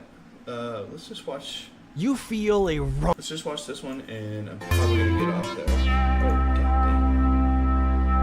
What is that? The Planeswalker card. A fixture of Magic the Gathering. These snowballing card advantage and... Oh, this is just... Okay, I thought it was based off of that. So... You won't watch that. Alright, y'all. I'm going to get off here. Y'all have a good night.